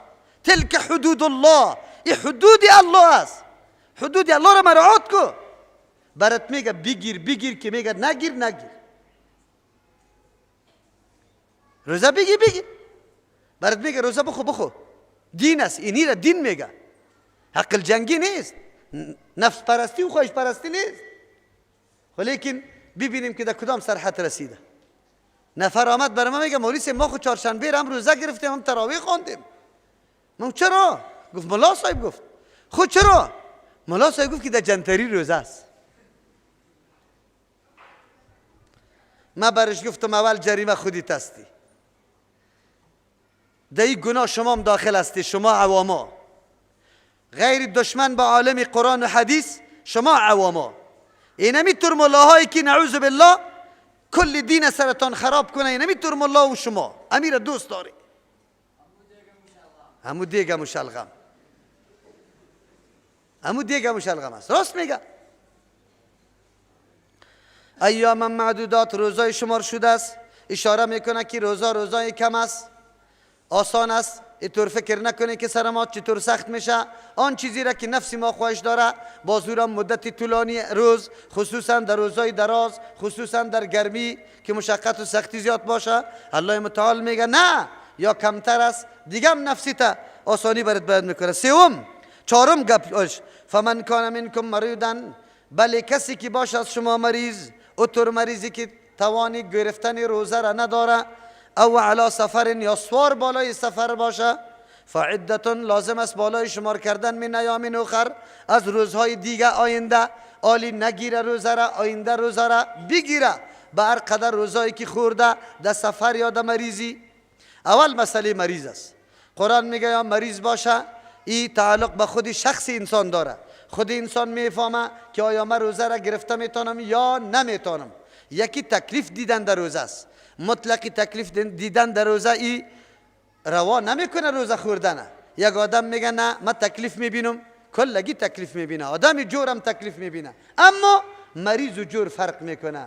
جورم بسیار هلاک میشه، گاهی تشنه میشه، گاهی گوش نمیشه، اما توانش داره، زوف نمیکنه، درد سرش نمیاد، دیگر رنج سرش نمیاد، زوف ای حالتش خراب میشه.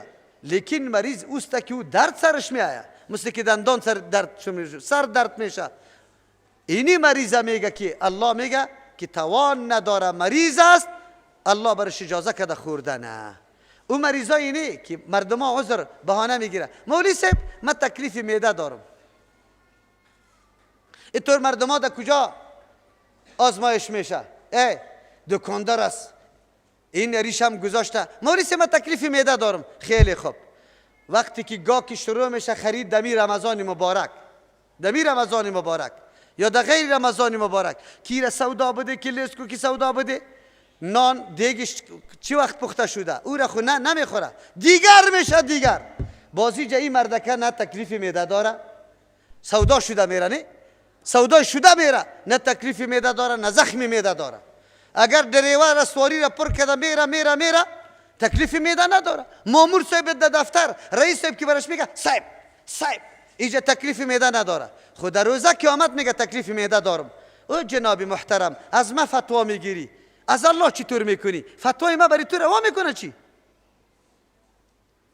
فتوای ما برای تو روا میکنه که بخو پیش الله رفته نیستی، دقیق ثانیه قطعت حساب میشه. توانش داشتی یا نه؟ زخمی معده داشتی یا نه؟ کدام رقم مریض بودی؟ تو از ما چرا فتوا را؟ البته میگی به فتوای ما برای تو روا میشه. خودت آزمایش کو.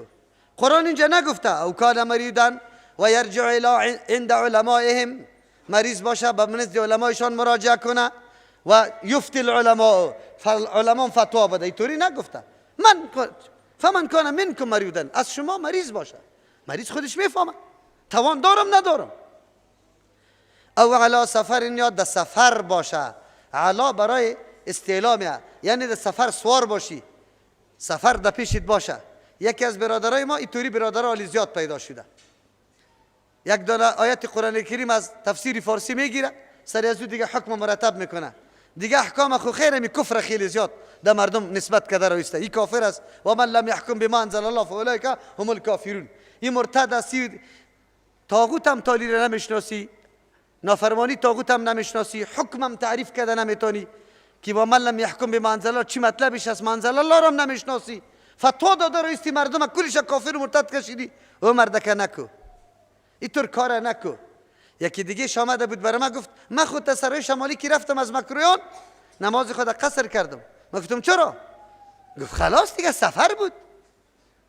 من گفتم جناب محترم او علا سفرین، اول کلمه عرب، کلام عرب آدم بدانه، بعد از او باز یک فیصله را بکنه. اینطور نیست که دین همونطور نعوذ بالله پیشی پا افتاده تو هم بخیز تفسیر کو هم بخیز تفسیر کنه. این رسول الله به این خاطر آمده که دین تشریح کنه، دین بر ما بیان کنه. تا سرای شمالی را برات نگفته علا سفرین که تو سری سفر سوار باشی، سفر مرکبت شده باشه. سفر مرکب آدم کی میشه که تیاری برای سفر میگیری، توشه میگیری، مرکب آماده میکنی، پیسه میگیری، بستره میگیری. اینی را مردم سفر میگه. اینطور مطلق نگفته که تو حالی پانتون میری میگه سفر است. 1.5 کیلو خانه ما دور است، 1 کیلومتر دور است. و مرده که تو بفهم دین همینطور مذاق فکر نکو، دین در مرجع و اهلش نسبت بکو. آیات قرآن کریم است. هرگاه یک خبر میایه اشاعی و خبر تو اجازه نداری تا که رد نکنی در کسی که او خبره باشه. او باید موضوع را بیان کنه که قابل اشاعه است یا نیست. تو چرا هر جای این فتوا را داده راستی؟ اینطوری گپا ده به نام سلفی خیلی زیادی گپا پیدا میشه. همین کسایی که به نام سلفی شده سلفیت نمیشناسه. خود یک رفلدین که بکنه البته میگه من سلفیستم، باز فتوای ناحق هم داده راسته. این کافر، این مرتد، پدری خودم کافر و مادری خودم مرتد و همشیری خودم مچم ایرت چیستا دیگر رقم خودشام دم فتوایش کافر میشن. هیچ کس باقی نمیمانه دم فتوای خودش. چرا؟ به خاطری که دقت نمیکنه. اینجا علی سفرین او برای خاطر گفتم یا در سفر باشه. الله متعال کسی که در مشقت واقع شده اجازه داده. الله متعال چرا؟ به خاطر ازی که تکلیف و حرج الله نمیخواه، اثری بندگانی خود نمیخواه. پشتی سر بر ما میگه یرید الله بكم اليسر، الله ارادی آسانی را میکنه بالای شما، سختی را نمیکنه. در جمله از یا در حدیث زنی که شیر میده، زنی که حامل است، استفراقا سرش میاد، بد دل میشه، ناتوان میشه، حتما طفلی از ضرر میبینه در شکم، برش جایز است که بخوره. شیر میده، طفلش یک دم گریان میکنه، شیر وجود نداره، وار خطا کرده میخوره. در حدیث آمده رسول الله صلی الله علیه و میگه که یا روزه را بگیره، الله حرج و تکلیف واقع نکرده. فعدة من ایام اخر وعلى الذين يطيقونه، بالای کسانی که توانمندی داره. مفسرین مختلف نظریات داره. بعضی قائل به است که قبل از فرض شدن رمضان مبارک عاشورا فرض بود.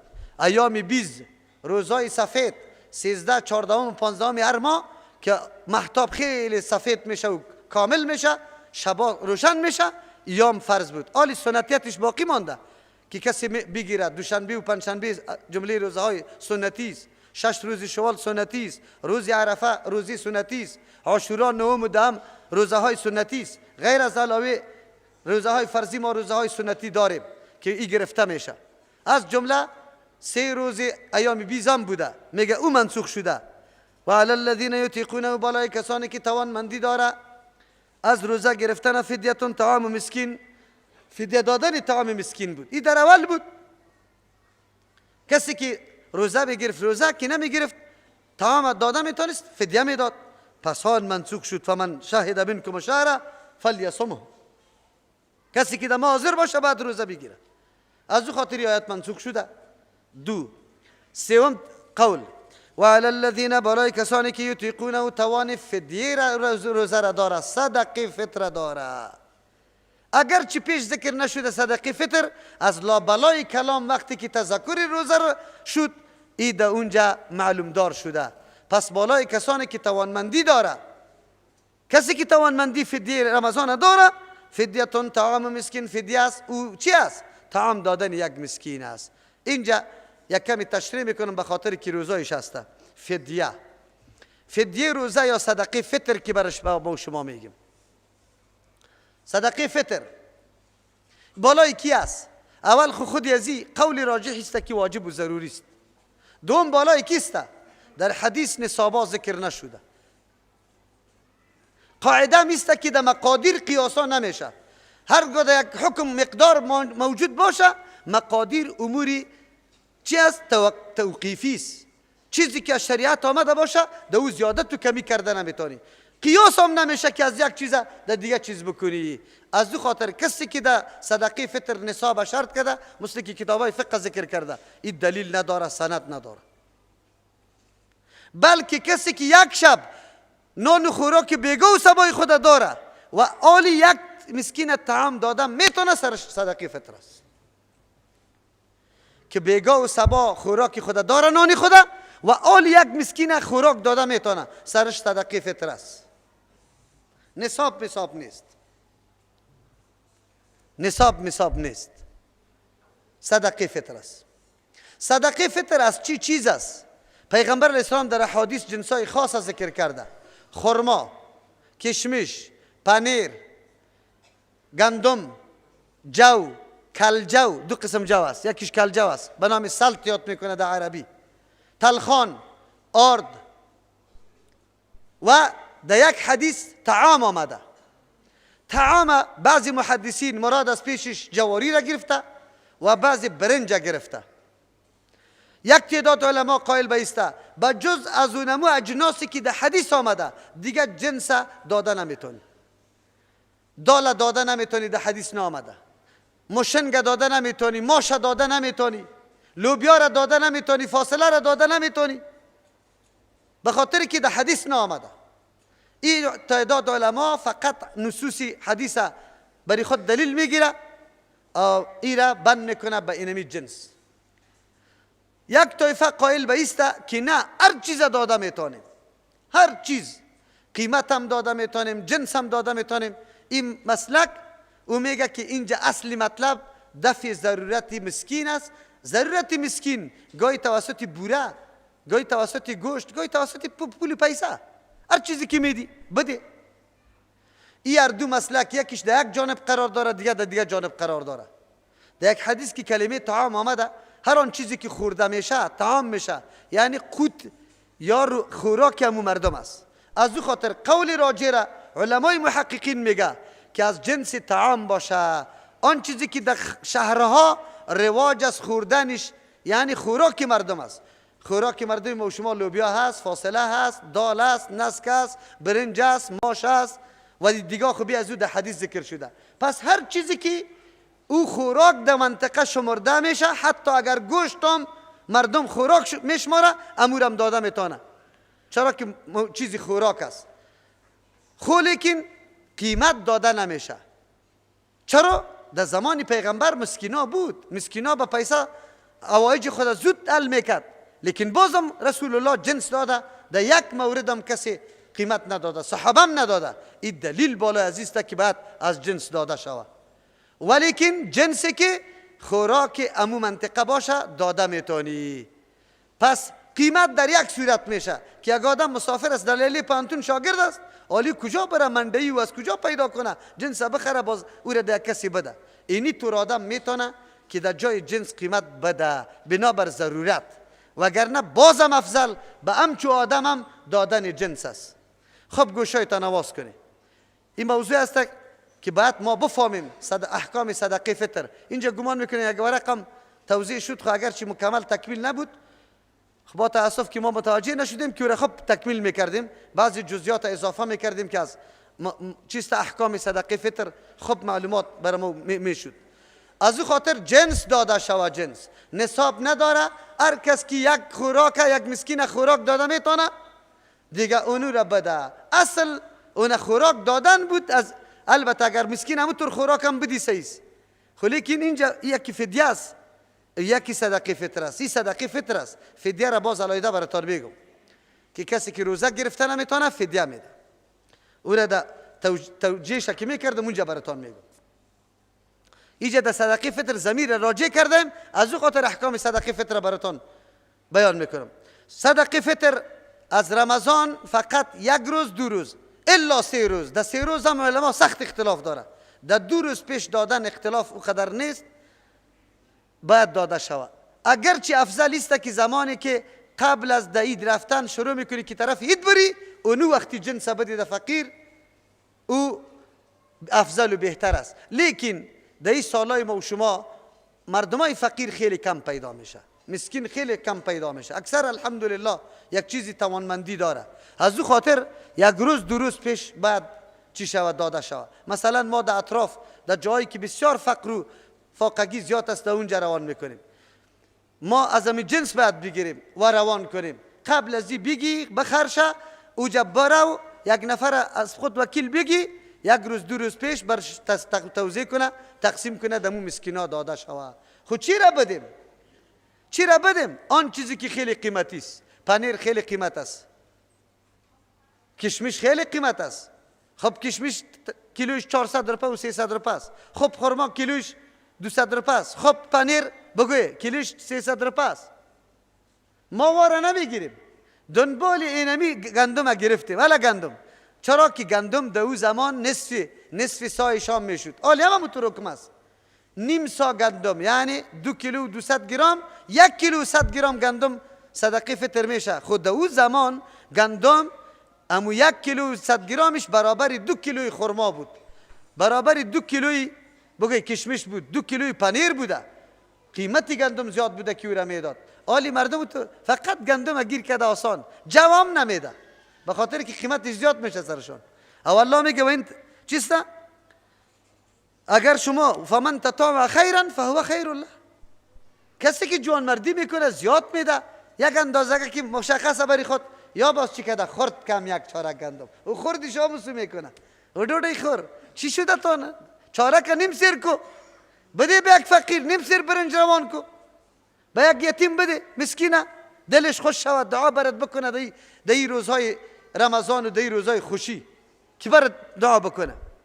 خب جنس داده شوه 2 روز پیش از 3 روز پیش دیگه پیش داده نشوه و اثری هر کس است که توانمندی همی خوراک دمی وقت داره که در بیگاه و سبای خود داره، اگرچه پول پیسه و گپا امروش نیسته.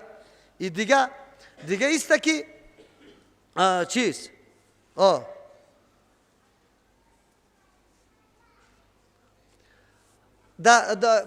مقداری دادنش 2 کیلو 200 گرم 2 کیلو 176 گرم بعضی میگه، لیکن ما میگیم که نه دایی زیادت باشه پروا نداره. از او خاطر مقدارش اینمی قدر است که 2 کیلو 200 گرم میشه از فی نفر. آلی سری کلگی است، یک نفر پدر است او از اولادای خود ولو که خرد باشه دختر باشه بچه باشه سری کلش است. تنها سری جنین نیست، اگر طفل در شکم مادر است تا تولد نشده صدقه فطر سرش نیست. اگر از دن صبح عید طفل پیدا شوه صدقه فطرش سرش است، یعنی ایرا صدقه فطرش بده اگر چونه نو پیدا شده. اگر از عید پیش کسی وفات میکنه روز عید صبحکی طلوع فجر عید سرش نامد صدقه فطر از ساقط میشه نمیشه، چرا که اصلی وجوب صدقه فطر در طلوع فجر چیست؟ عید است که عید طلوع فجر میکنه اون وقت واجب است. او وقت که هر کس موجود است صدقه فطرش است. آلی یک سوم توجیه بود. چهارم توجیه و علی الذین یطیقونه، بالای کسانی که لا یطیقونه توانمندی روزه را نداره، فدیه طعام مسکین، فدیه دادن طعام مسکین است. اینجا لا مقدر است و این حکم در مورد شیخ فانی یا اون مریض مزمن است که آینده امید جور شدن نداره. اینطور آدم که امید جور شدن نداره یا شیخ فانی است یا باید در روزی خود فدیه بده. یک تعداد مردم اینجا خطا میشه، همیشه میگه من روزه را خوردم فدیه میدم. این طور صحیح نیست. تو آدم زنده هستی پس الله صحت برات میده، قضا سرت است. اگر فدیه هم داده باشی باز که تو صحت بیابی امو قضای روزه سرت است. فدیه وقتی صحیح میشه که امید جور شدن و باز امید گرفتن روزه از تو بالکل قطع شوه. از او خاطر کسی که ریش سفید خیلی کلان سال شده یا کسی که طور مریض است که قطعا جور نمیشه او آدم فدیه بده. اینجا بعضی مفسرین لا را مقدر میکنه. دیگه توجیه و علی الذین، بالای کسانی که یطیقونه طاقت خود از دست داده. اینجا از یطیقونه ایرا کسایی که درسای مدرسه را خوانده بابا را میشناسه میگه ای باب افعال است. یکی از چیسته خاصیت های باب افعال سلب مأخذ است. سلب مأخذ است پیش سلب اشکیتو عینه، از چشمش شکایتش دور کردم اشکیتو به معنی ازلت شکایته، دور کردم شکایتش. اینجا یطیقونه که طاقتش سلب شده، سلب توانمندی روزه را نداره. این دیگه توجیه را کرده، لا را مقدر کرده. یطیقون همزه برای سلب است، لیکن یک توجیه بسیار راجح در آیت و بسیار مناسب و هیچ کدام تکالف هم نمیه. یطیقون طاقت خرج کردن میگه، طاقت خرج کردن ایره میگه، توانمندی تا مصرف میکنی لیکن تحمل نمیتونی، طاقت توانی تا خرج میکنی لیکن تحمل نمیتونی. شیخ فانی همون مردم است که طاقت خود خرج میکنه خود تحمل روزه را نداره. اینی توجیه بهترین توجیه است در ترجمه. و علی الذین، بالای کسانی که یطیقونه، توانمندی خود خرج میکنه لیکن برداشت روزه گرفتن نداره. چی است از او؟ فدیتون، فدیه دادن است. چی است فدیه؟ طعام مسکین، طعام دادن مسکین است. فدیه است طعام دادن مسکین. قرآن چی گفته؟ قرآن گفته فدیه طعام مسکین است. طعام مسکین ادنایش که بگیریم، وقتی در هتل عادی خوراک به یک کسی میدی چند روپه میگیره؟ کمش 100 روپه میگیره، نه 120 روپه. خوراک ولی چند است؟ 120 روپه است عادی خوراک. یک آدمی که ریش سفید است، شیخ فانی، یا مریضی که باز جور نمیشه، از 30 روزی خود 30 مسکینه چی میده؟ یک جای طعام میده، نان پخته میکنه خودش، 30 مسکینه سرش میاره، در دسترخوان میشینه، سیر میکنه، شد طعامی درمیانه. نه طور که تنها نان خشک بگوی فقط پیاز ده روغنک پرتافته بلوک بلوک و نان ده اشتر کرده، توری هم نکنه و نه گوشت پلو برش بده، شوروای تلخی شمالی والا برش جور کنه او 60 دانه مسکین ده گردش جمع کنه، خلاص اینی فدیه شد. اگر او طور نمیکنه، یک مسکین 60 روزیشه چی کنه؟ بده خوراکشه. خود فریب میدیم، یک چاره گندم 20 روپه میشه. چند روپه؟ او هم خوردش کم، بازی یک خورد زیاد میکنه، خوش هم است که خوردش زیاد کرده، باز 60,000 بی 20 میکنه، میگه 20 2 6 12 صد روپه میده، برو بخیر. مردکه قرآن برات گفته فدیتون طعام مسکین، گفته خوراک مسکین. این کارا را نکو که فدیه را صدقه فطر در فدیه میاری. فدیه جداست، صدقه فطر جداست. صدقه فطر در اجناس داده میشد، فدیه که است طعام مسکین است. قرآن گفته طعام مسکین، خوراک دادن برای چیسته. بله بعضی علما گفته که اگر جنس بدیم به مثل صدقه فطر از روز بدیم، لیکن در قرآن طور نیست. از او خاطر بهتر است که یک مسکین طعام بدیم. فمن تطوع خیرا، کسی که جانمردی میکنه بهتره. طعام مسکینه خوراک میده لیکن تو را خوراک یادی نمیده، او بیچاره دواماری طور خوراک را ندیده، ممتاز محله برش تعیین میکنه، کارتا برش روان میکنه که بیا دیگه. در سالانه تو را در توی کس خبر کرد که ممتاز محله میدیدی، او نه خودی در ترجمه آمدی که ممتاز محله میدیدی، آلی بیا دیگه که فدیه را برد بده. ممتاز محل وارا را بگویا که غذای 500 تانه فرمایش بده امیجا. فقیر بگویا که نیم روزی تست دیگه، دلت که کلی میز پشت میکنی یا نه که تنها خوراک میکنی، هر چیزی که میکنی. فمن تطوع، اینمی ترغیب بر یزوس. ماه مبارک رمضان است، انسان دستی خیلی باز داشته باشه. کان رسول الله صلی الله علیه وسلم اجود الناس، بود پیغمبر صلی الله علیه وسلم اجود الناس من الریح المرسلة، سخاوتترین شخص رسول الله بود. از چی واره؟ از باد روان کرده هم، خصوصا در رمضان مبارک، زمانی که با جبریل امین روبرو ملاقی میشد، در وقت بسیار دستی باز داشت. رمضان انسان دستی باز داشته باشه. بعد از خوراکای یک چیز ناچیزی است، یک همسایه و مسکین و فقیر هر بیگاه برسه، یا تربوز یا میوه یا بگوی نان، یا در خانه امر میکنی که گوشت خود زیاد آوردم، یک کاسه شوروا را خودمون همسایه روان کنی، قط یک پرچه گوشت ولی پخته شده برش روان کنی، یا همونطور روان کنی. دست باز داشته باشیم. فمن تطوع، ما پشتی خورد کم یک چاره گندم گشتیم. قرآن بر ما میگه کسی که جان مردی میکنه از طیب نفس خود، از صدق و اخلاص دل خود، خیرا هیچ چیزی زاید میده، فهو خیر الله، او برش خیلی بهتر است. ما شمار کردم تقریبا برنج اعلا 2100 روپه خب برنج میده، تقسیم 3 سیر کردم، تقریبا یک شخصی که 2 کیلو 200 گرم یا 220 روپه از 200 چی آمد؟ 220 افغانی آمد از یک نفر. اینو ولی 10 نفر هستی، 220 ضرب کردی 200 چند شد؟ بگه 2000، 10 20 تام 2200 برو نه 2200 یک بوجی برنج شد. خب اعلایش میگیرم، از این که علا برنج داری دکاندار؟ بله. کدام رقم است؟ 2500 است. از من خود 2200 میشد. امو وسط نیمی 2500 میگیرم. بانک فقیر خوب برنج بخوره، دایید خود پخته کنه، اولادایش بخوره، انشالله خوب است که دعا برم بکنه. خلاص بگی نه والا از من خود پوره بوجی نمیشه، از من 1600 روپه میشه، 1700 روپه میشه. بیا گم که امی بوجی را بسته میگیرم میدم به فقرا. فمن تطوع خیرا، کسی که جان مردی میکنه به اخلاص و طیب قلب خود چیزی زایده، فهو خیر الله، او بهتر است برش. چرا موقعش است. اینطور فرصتا را الله باز برات نصیب میکنه یا نمیکنه؟ اینطور رمضان نه که باز تو مصرف بکنی. و ان تصوموا خیر لکم، اگر شما روزه بگیری بهتر است برای شما. یعنی ای مسافر اگر سختی ترت نباشه روزه بگیری بهتر است. مسافر سه حالت داره. مسافر دو حالت داره.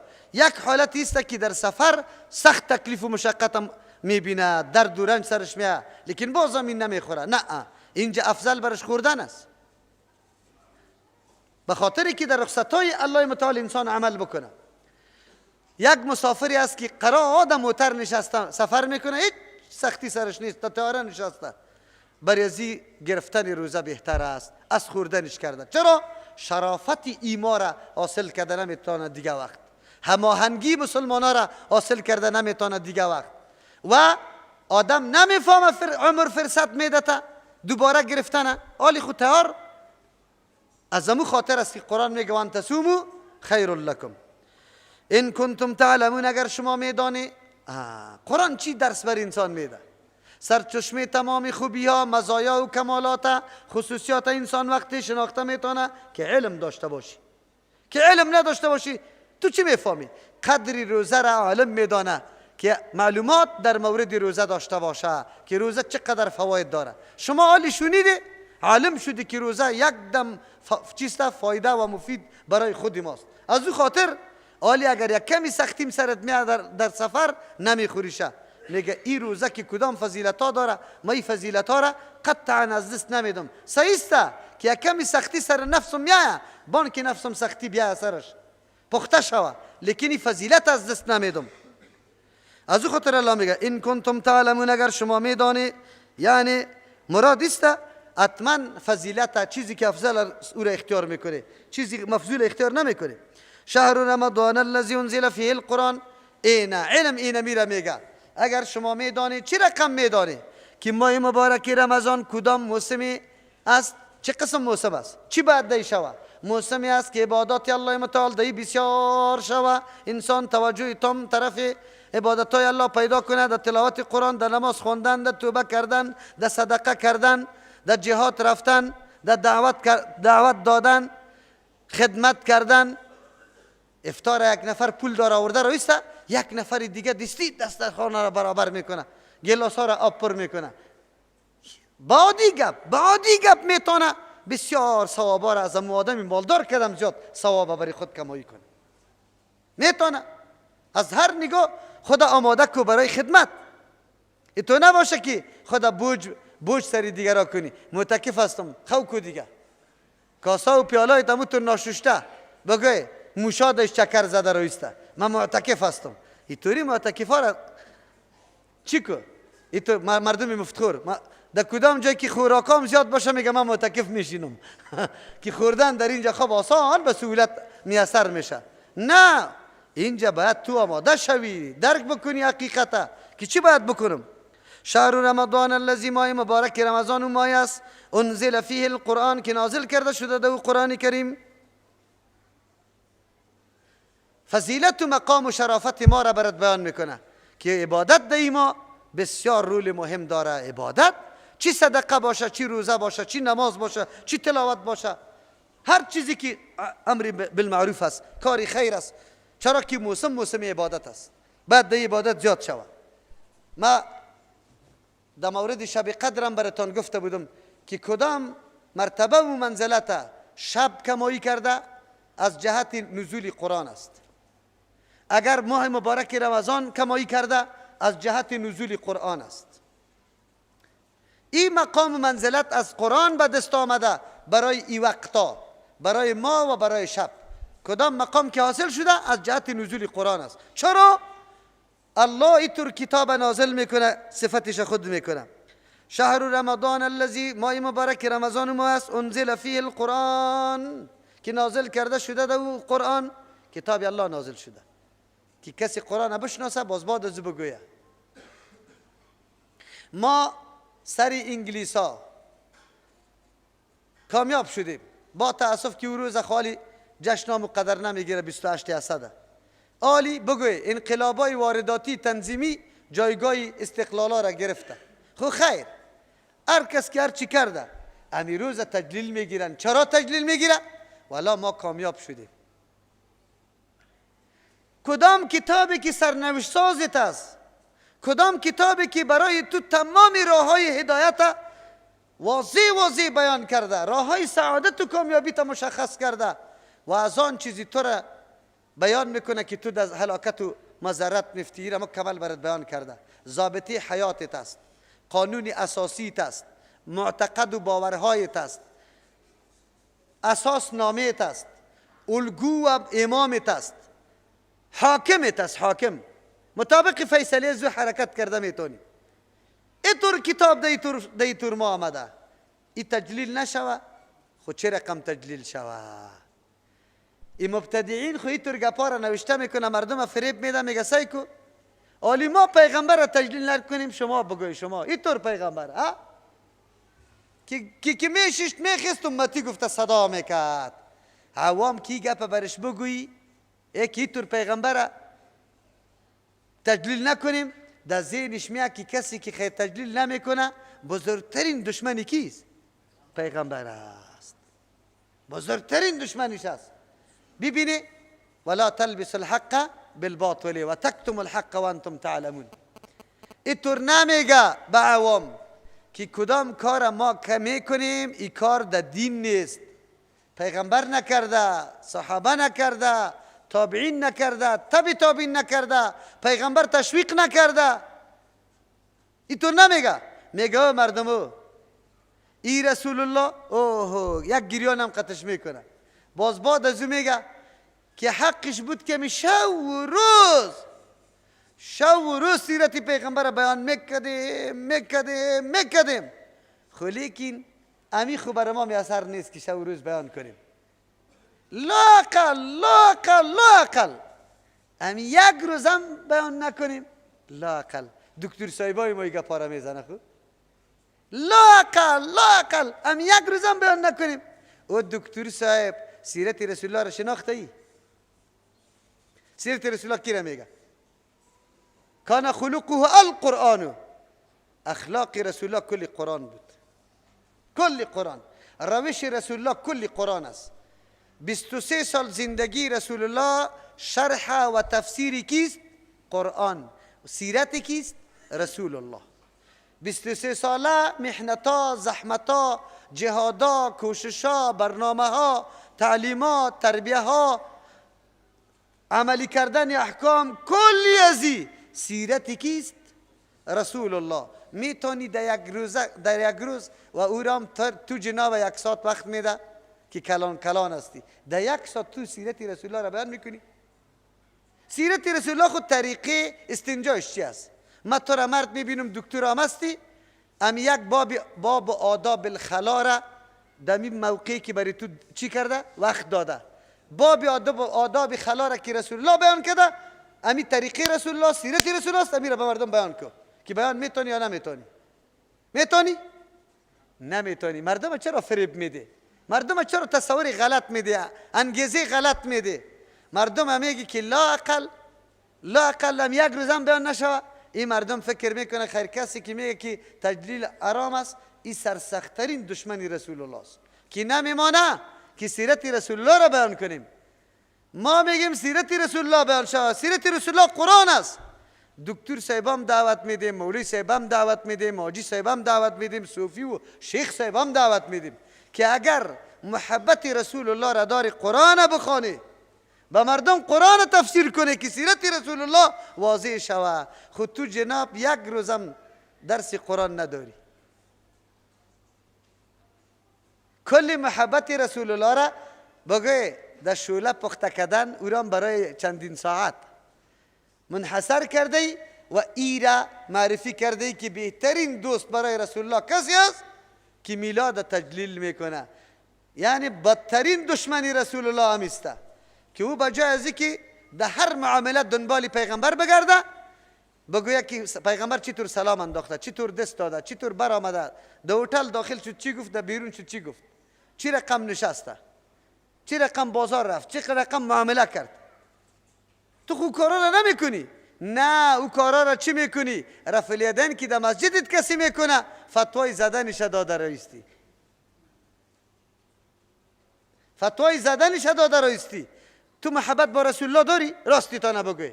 کسی که سنت رسول الله را مبغوض میدانه، منفور میدانه، غیر قابل عمل میدانه و عمل کننده از او را مستحق لت و کوب میدانه، کشیدن از مسجد میدانه، او آدم دوستی رسول الله است یا دشمنی رسول الله؟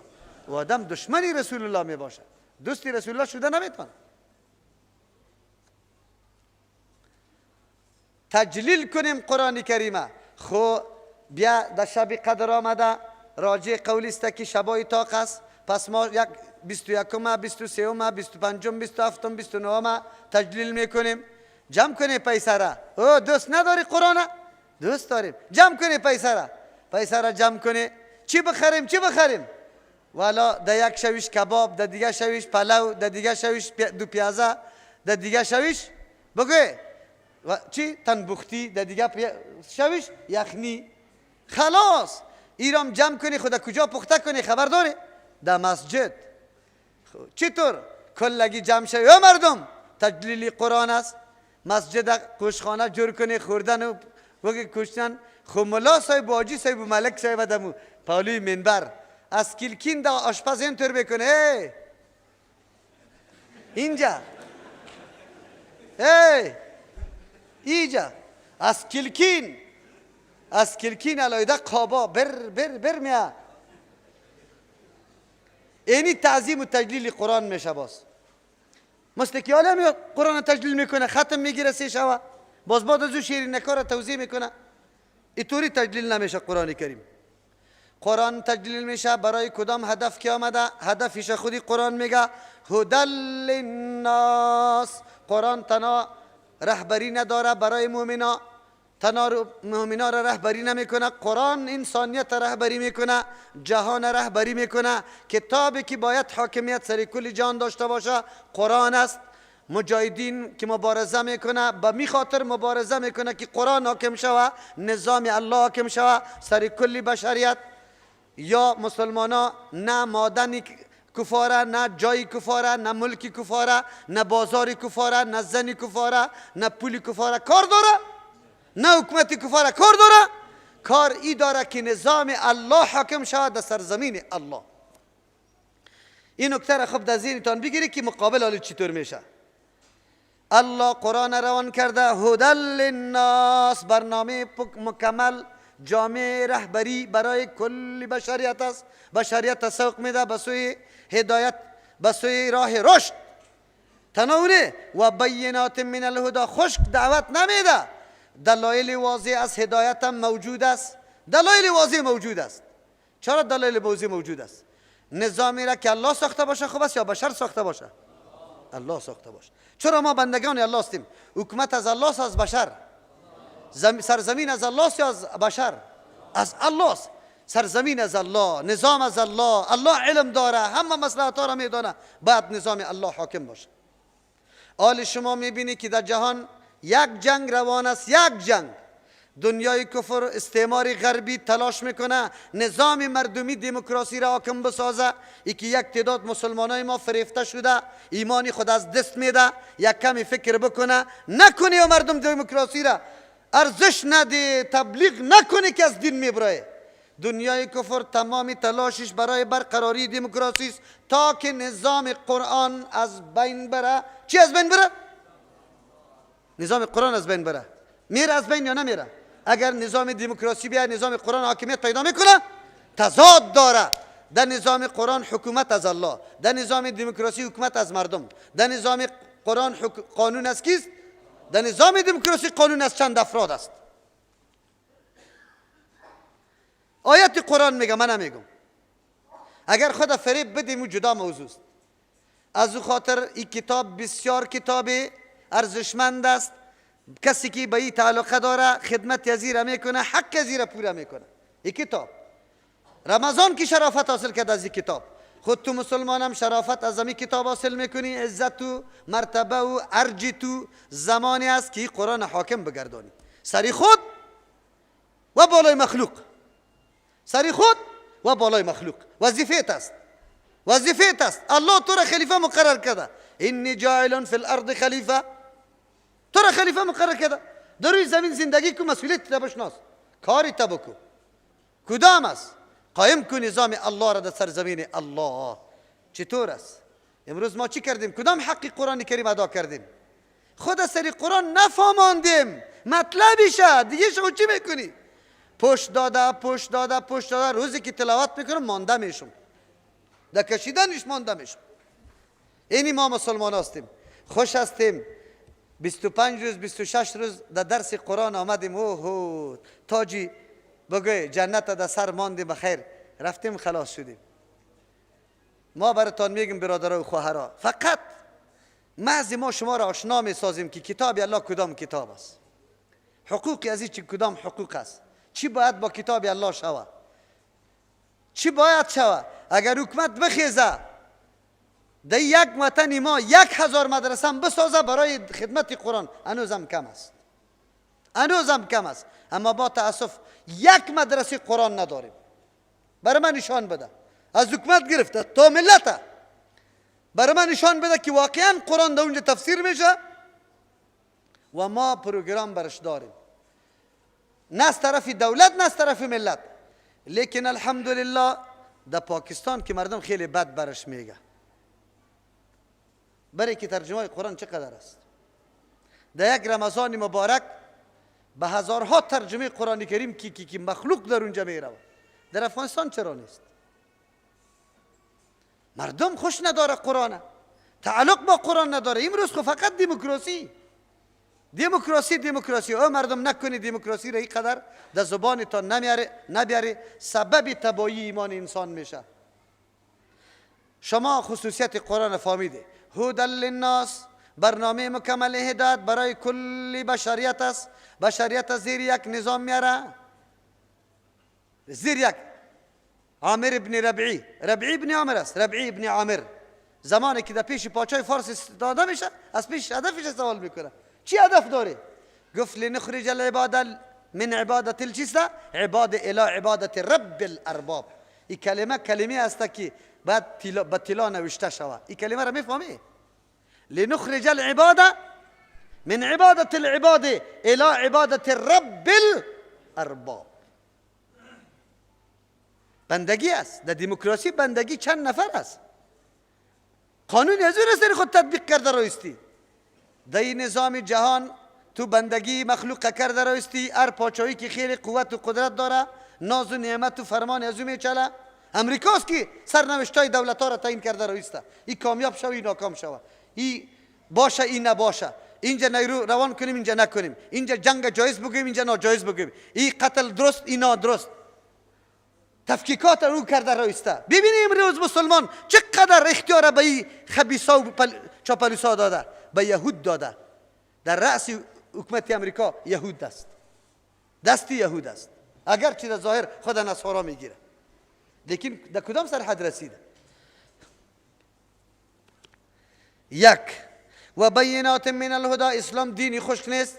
معز زور اشعار خود جور کنه. مثل امریکا واره بوش اعلان میکرد یا با ما باش یا تروریست هستی. خلاص، یا با ما باش یا تروریست هستی. خبیث، نه تروریست هستم نه قیتوستم. این شق سیوم از کجا بند کردی؟ کی بند کرد که شق سیوم شده نتان آدم؟ اسلامی طور نیست زورگویی کنه مردم به زور. میگه و بینات من الهدى، ما قدم به قدم برای امن قائم کردن عدالت دلایل واضح هدایت موجود داریم. دلایل واضح هدایت نشان میدیم به مخلوق، به مردم. اجتماع حج خود نشان میدیم. توده‌های مختلف مردم در یک سرزمین کوچک میاد، کوچک. ادناترین تشنج در اونجا دیده میشه، ادناترین خشونت. اسلام درس میده به جهان که اینطور یک نظامی است که مخلوق الله را به می سیستم نگاه میکنه. خب لیکن شرط است که کلگی تسلیم این نظام باشه. دنیا در اتفاق داره امن خوب چیز است، همدردی خوب چیز است، دلسوزی بالای بشر خوب چیز است. بالکل صحیح گپ است، اصولی مسلمه است. کلگی ما باید امیر بپذیریم. اسبابی که اینمی هدف، اینمی مقصد پیاده بسازه و برآورده بسازه، او اسباب شما مهیا کردی؟ داره؟ نداره. اسلام داره. نماز سبب اینمی گپ است، روزه سبب یمی گپ است، زکات سبب یمی گپ است، حج سبب یمی گپ است، جهاد سبب یمی گپ است. کلش اسبابش برای آوردن عدالت و امن است. کلش اسباب امن در اسلام شما دنبال کنید. والفرقان، اطور کتابی است که فرق قوارنده است در بین حق و باطل، توحید و شرک، سنت و بدعت، خوب و بد، مطیع و عاصی. کل چیزا را فرق میکنه. معیار است، معیار محک است. هر انسان خود طول کنه. قرآن چی برش میگه؟ به توصیه های قرآن، به تعلیمات قرآن موافق و هماهنگ و برابر است یا نیست؟ تو ببین دیگه. اطور کتاب آمده شرافت داده ایما را. الله متعال سبب شرافت ایما گردانیده. او شب سبب شرافتش گردیده. این کتاب اگر در سینه تو مؤمن باشه و تو سرش عمل بکنی و تو سرش تصدیق بکنی و تو ایره تلاوت بکنی به دل و جان، به ضمیر و اندیشت، پشت مطلبش بگردی، عمل احکام ازیر عملی بکنی، دعوت به سوی قرآن بدی، تو کدام شخص جور میشی؟ میفهمی شخصیتی تا که به قرآن دعوت دادی کدام شخصیت جور میشی؟ اندازه کو ما چقدر شرافت حاصل کرده و شب چقدر حاصل کرده. فمن شهد منکم الشهر فلیصم، کسی که حاضر میشه در ما باید روزه بگیره. کسی که حاضر میشه، مراد از حضور در رمضان چی است؟ که رمضان ببینه. ثبوتی رمضان بس یکی از 3 امرین میشه. خود ببینی ما را، 2 نفر عادل شاهدی بده، یا شعبان تکمیل شود، 30 روز شعبان تکمیل شود. ماه شعبان از اول معلوم شده، حالی 30 روزش تکمیل شود، بعد از روز است. به یکی از 3 چیز چی میشه؟ ثابت میشه. اینجا الله متعال میگه کسی که حضور پیدا کرد، فرق نآورد که در کدام جای 6 ماه شب و 6 ماه روزه است، اوجه روزه نیست. یکی دیگه نآورده که فمن شهد منکم الشهر، کسی که روزش در تابستانی گرمی می است سرازوان است. نگفته اینطور که کسی که روزش 21 ساعته میشه در فنلند، در تقریبا نروژ و سویدن، در اون طرفا اوجا نگفته که روزه نیست، میگه مکمل روزه است. خب مفتیا پیدا میشه، میگه این مملکت ها با ساعت های عربستان روزه بگیره. از کدام جا فتوا دادی جناب؟ قرآن خو میگه فمن شهد منکم الشهر، هر کدام شما که در این ماه حضور پیدا کرد روزه سرش است. در یک جای سختتر، در یک جای آسانتر. ارژانتین میگه چی میگه؟ 4-5 ساعت روز میباشه. آسان روزه است. بس تفاوت هاست. الله طبیعت همو انسان ها را مطابق همو سرزمین جور کرده. شان الله تعالی است. اگر تو بروی در جلال آباد روزه بگیری کابلی، نفست میبره، لیکن جلال آبادی گرفته میتونه. طبیعتش الله مو قسم پیدا کرده دمو گرمی. اگر تو در ملتان پاکستان بری و نه بخیر، بعد از او شاید بگوی که پای دراز کنم روزه را چطور بگیرم. الله مطابق هر منطقه طبیعتش انسان ها را پیدا کرده. او توانمندی داره، روزه گرفته میتونه، هیچ ضرورت برش نیست.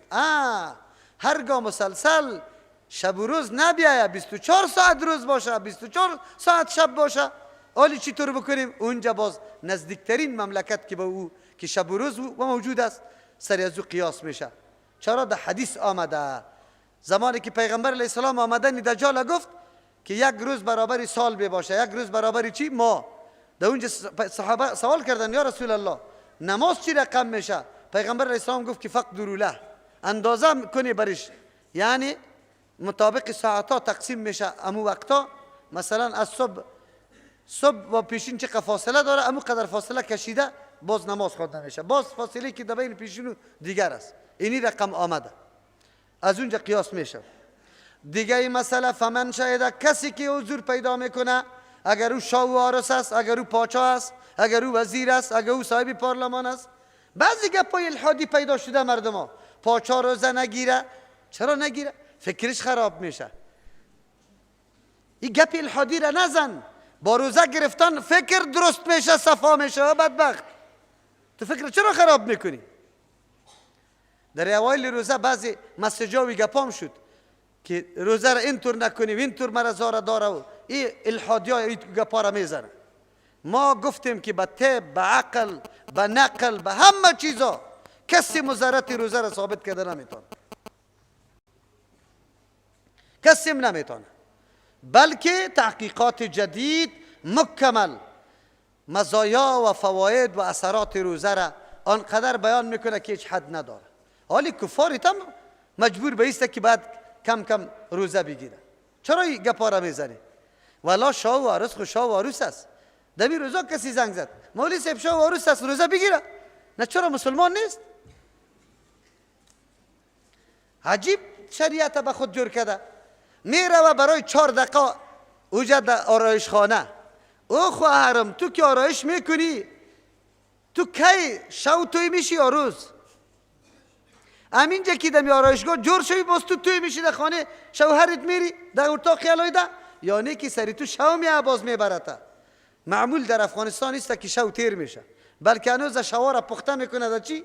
بگوی درم بودرم بی خود دیگرها کرده رویسته. اوجا شاه و عروس پلکک زده رویسته که بدبختا کی بس میکنه. ما خدا آمال خود برسیم. اما شاه و عروس شما را دوست نداره که سیل و صحبت کنی، خود شما سیل و صحبت کرده رویسته مست میباشه. خو همشیریم تو که اوجا رفتی آرایش کردی، ایجا پودر زدی، ایجا لب شیرین زدی، ای رقم کردی، وضو میکنی نمیکنی؟ نه نمیکنه. از شاه و عروس 7 شبانه روز نماز چی است؟ معاف است. شما باور به الله بکنید دین گپی عادی نیست. الله سوال میکنه. امین نظر در مردم نشسته و در این فکر هستن که شاه و عروس معاف هستن، نماز نخونه، روزه نگیره.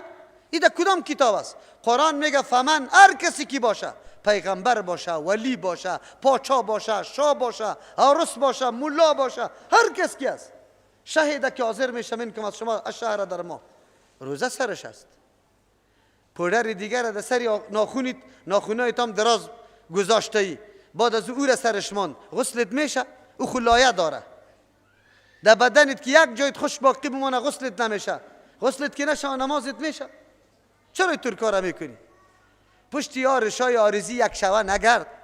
اگر تو واقعا زن مسلمان هستی خود به عبادت و طاعت به فرمانبرداری شوهر آراسته کن، نه به شکلیات ظاهری پودرکا. 4 روز بعد باز در بینتان طلاق واقع می باشه. دین اسلام فرا بگیر، بدان مسئولیتی تا بشناس، کجا توی میشی، چی مسئولیت داری، چه قسم رویه بکنی. شوهرم بفهمه، درک بکنه این حقیقت را. خو شوهر میبرشه. امی قدر غیرت نیست که اونجا آلی خو کامره ها توسط قلم هم است، در جیب مانده و تو را یک درم تصویر برداری میکنه. من که دیروز گفتم که او مردم اینطور نکنی تصویر برداری بشه. تصویر برداری میشه، آلی کلی گپای تا میره از مرکزی موبایل مسیج های تا میکشه. تو بیعقل چرا می مسیج بازی میکنی؟ در جایی که گشته 1 ساله پیشی تا 2 ساله پیشی تا میکشه. چرا خدا در رسوایی میدی؟ سنگین شو، سنگین بچم سنگین شو. دعا بکو که یا الله اینطور شریک زندگی برم بده که معاون دعوتم باشه، اینطور زن باشه، حفاظت دینی مرا بکنه، آبروی مرا بکنه. زنم هم اینطور بگویه که یا الله اینطور، یا مشخص میکنه فلانی دختر الله برم بده، فلانی بچه را برم بده. تو نمیفهمی خیری تا خیر طلب بکو، خیر استخاره بکو که اسباب خیر الله برات آماده بکنه. خو گپ در سر ازی آمده بود، الله رحم بکنه. اینی مسلمانی ماست. اولین شبای ما در طاعت عبادت الله تیر نمیشه، مکمل در معصیت الله. از جور شدن عروس گرفته تا وقتی که چند شبش تیر میشه کلش در معصیت الله متعال تیر میشه. از این اولاد خیر باز باشه؟ قطعا خیر نباشه، نمی باشه. و من کان مریضا اینا. اونجا خو کسی تو فکر میکرد که الله گفت که فمن شهد منکم الشهر فلیصمه، خیر مسافر و مریض هم حاضر هستند. الله به خاطر از اینکه توهم نسخه پیدا نشوه باز دوباره میکنه و من کان مریضا و علی سفر، کسی که مریض باشه یا در سفر باشه فعدت لازم است بالای از شمار کردن من ایام اخر، از روزهای دیگه. یرید الله بكم اليسر، الله اراده میکنه بالای شما آسانی را. روزه گرفتن در گرمی در روزهای دراز خیلی سر آدم سختی میکنه. الله چندین مرحله تخفیف بر ما بیان کرد تا که انجام عبادت در نفس ما آسان جلوه نما شوه و ما رغبت پیدا بکنیم، میل پیدا بکنیم برای ادای عبادت. از او خاطر الله میگه و یرید الله، اراده میکنه الله متعال بکم بالای شما الیسر، آسانی را در احکام خود. مطلقا نه، مطلقا خو انسان تکلیف ها می داشته باشه در زندگی خود، در احکام آسانی است. ولا یرید بکم العسر، الله اراده نمیکنه بالای شما سختی را. از او خاطر وقتی سختی از ناحیه روزه برات پیدا میشه ولو که تو جورم باشی، مثل زن حامله و زن شیردهنده، اون روزه را خورده میتونی، یا تکلیف مریضی سرت بیا الله سرت آسانی کرده. ولی تکملوا العدة، به خاطر از اینکه ما موسم عبادت بوده از دست تو رفت از جهت عذر، آلی ایتور بیخی محروم نشوی از این اجرای بزرگ. از او خاطر الله برات میگه قضا را بیار که تم در عداد و شمار مسلمانا شمار شوی. اگرچه لایقی بود که همچو فرصت ها را گاهی هم انسان از دست نده، موقع عبادت که الله برش میسر میکنه باید ایرا با وجه درستش انجام بده. چطوری طور وقت و واده بر انسان همیشه میسر نمیشه، لیکن از جهت عذر مریضی یا سفر که برای تعارض شده بود، آلی روزای دیگر حتما قضا بیار، به خاطر از اینکه مکمل محروم نشوی از این فضیلت ها. چرا؟ این فضیلت ها است که الله برای بندگان خود ارزانی کرده، تو باید محروم نمانی. ولی تکبر الله، و دیگه به خاطر که تو عظمت الله را بیان کنی، بفهمی عقیده کنی که الله چقدر ذات بزرگ است، امر و فرمانش به سر و چشم میپذیرم، آلی که نمیپذیرم به خاطری که عذر برم پیش شده. نه عملی کردن حکم الله از جهت هوای نفسم نیست، خواهش نفسم نیست، بلکه از جهت ضرورت و عذر ما اینمی امر الله را عملی کردن نمیتونم. عظمت الله و انجام امر الله در قلبت موجود باشه، امین نام بندگی است دیگه. ولعلکم تشکرون، چی؟ ولتکبر الله علی ما هداکم، دیگه که تو عظمت و بزرگی الله را بیان کنی به مو طریقه. در اول ترجمه علامه در مقابل اون نعمتی که هداکم الله شما را هدایت کرده، آیت بر ما میرسانه احکام الله که ما مکلف به انجام از هستیم، نعمتای الله است. احکام الله که بر ما داده شده که ما مکلف به انجام از هستیم، نعمتای الله است. چرا نعمتای الله است؟ چه رقم نعمتای الله است؟ بله، اگر یک باغبان مرا ببره در باغ کی رفتیم برام اجازه میکنه مولوی صاحب این درخت در اختیارت است، برای آلی بری خود میوه بچین. اگر ما بالا شم در درخت خودم میوه چیندم پس تا شدم، تشکری باغبان میکنم یعنی که بسیار قهر میشم. ما که تکلیف داده ایم نفس خود به بالا شدن درخت برای خودم است، میوه را به خود چیندیم، میوه را برای خود چیندیم. روزه گرفتن حیثیت بالا شدنی درخت داره، نماز خواندن حیثیت بالا شدنی درخت داره که برای خود میوه را میچینی. الله متعال یک روزه را برات میگه الصوم لی و انا اجزی به، روزه برای ماست و ما پاداشش داده رایستم. چقدر مقدار معلوم نیست. کل عمل ابن آدم له، تمام اعمال ابن آدم برای خودش است. الحسنة بعشر امثالها، یک نیکی به 10 چند و بعد از او اضافه شده میره مطابق اخلاص و صداقتت. لیکن الله می فرماید، پیغمبر علیه السلام نقل میکنه که الصوم لی، روزه برای ماست. آلی تکلیف و رنجی که در این روزه تو میبینی برای کیست؟ برای خودت است، برای حاصل کردن ثواب خودت است. از او خاطر الله میگه علامه در مقابل اون نعمتی که هداکم، الله براتون هدایت کرده، شما باید بزرگی و عظمت الله را بیان کن. چرا که الله برات هدایت کرده، نعمت کرده. بزرگی الله را چه رقم بیان کنیم؟ لتکبر الله، یک ترجمه. دوم ترجمه را میکنم تشریح کنم. ولی تکبر الله دیگه شما بزرگی الله را بیان کنی علامه به مو طرز و طریقه هدا کن که الله راهنمایی کرده. طریقه عبادت یا شکرگزاری نعمت الله از طرف الله براتون تشریح شده. امو قسم بیان کنی، از خود نکشی، چیزی را بدعت نکنی، اینطور کاری را نکنی که او را شما اختراع میکنی. چی رقم بر ما بیان کرده؟ اشاره است تکبیرای تشریق که برش میگیم. تکبیر تشریق تنها مردمی ما تا علی قدر ظلم شده. در عید قربان خو مردم تکبیرها را نمیشناسه. بری همین مردم سوال کنی، اگر شناخته بود هر چی که میگه. فقط بعد از نمازها یک مرتبه در بعضی مسجدها اورم کدام مولای پوتی سلفی کی چیسته مولاسته. مولای پوتی سلفی را میشناسی؟ خودش سلفی است خو لیکن چیسته در مسجد حنفی است. امو کار حنفی را میکنه.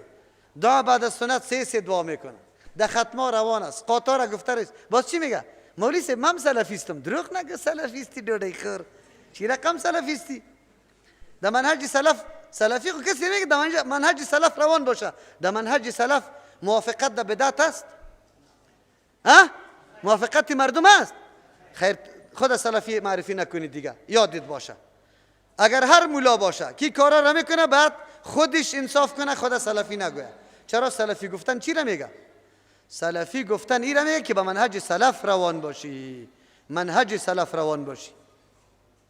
منهج سلف تو اختیار میکنی. او را سلفی میگه.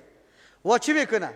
حالی کم کم رواج شده تکبیر بعد از 23 نماز میگه. از روز صبح نماز عرفه شروع میکنن تا روز چهارم چی؟ بگوی عیده تا نماز دیگره. لیکن دیگه وقتا نمیگه. الحمدلله از ما مکمل عملی است.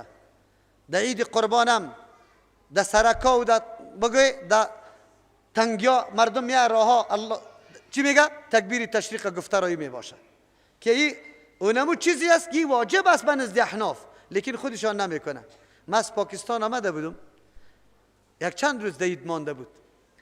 ای که عید فرا رسید شاگردایم تکبیر تشریق گفته بود. من در قریه دیگه، من در دیگه قریه بودم. یک دم صبا ما بین خود هیاهوی شروع شده بود. نگفتیم که یا وابیا شده شاگردایش است یا وابیا شده. و خیرت از چرا وابی شده؟ گفت سیکو نماز که خوانده شایا الله اکبر میگه، لا اله الا الله والله اکبر میگه، الله اکبر. دیوانه شده یا؟ این اعتراض یک ملا صاحب کرده بود، الله بخشش کنه شخو.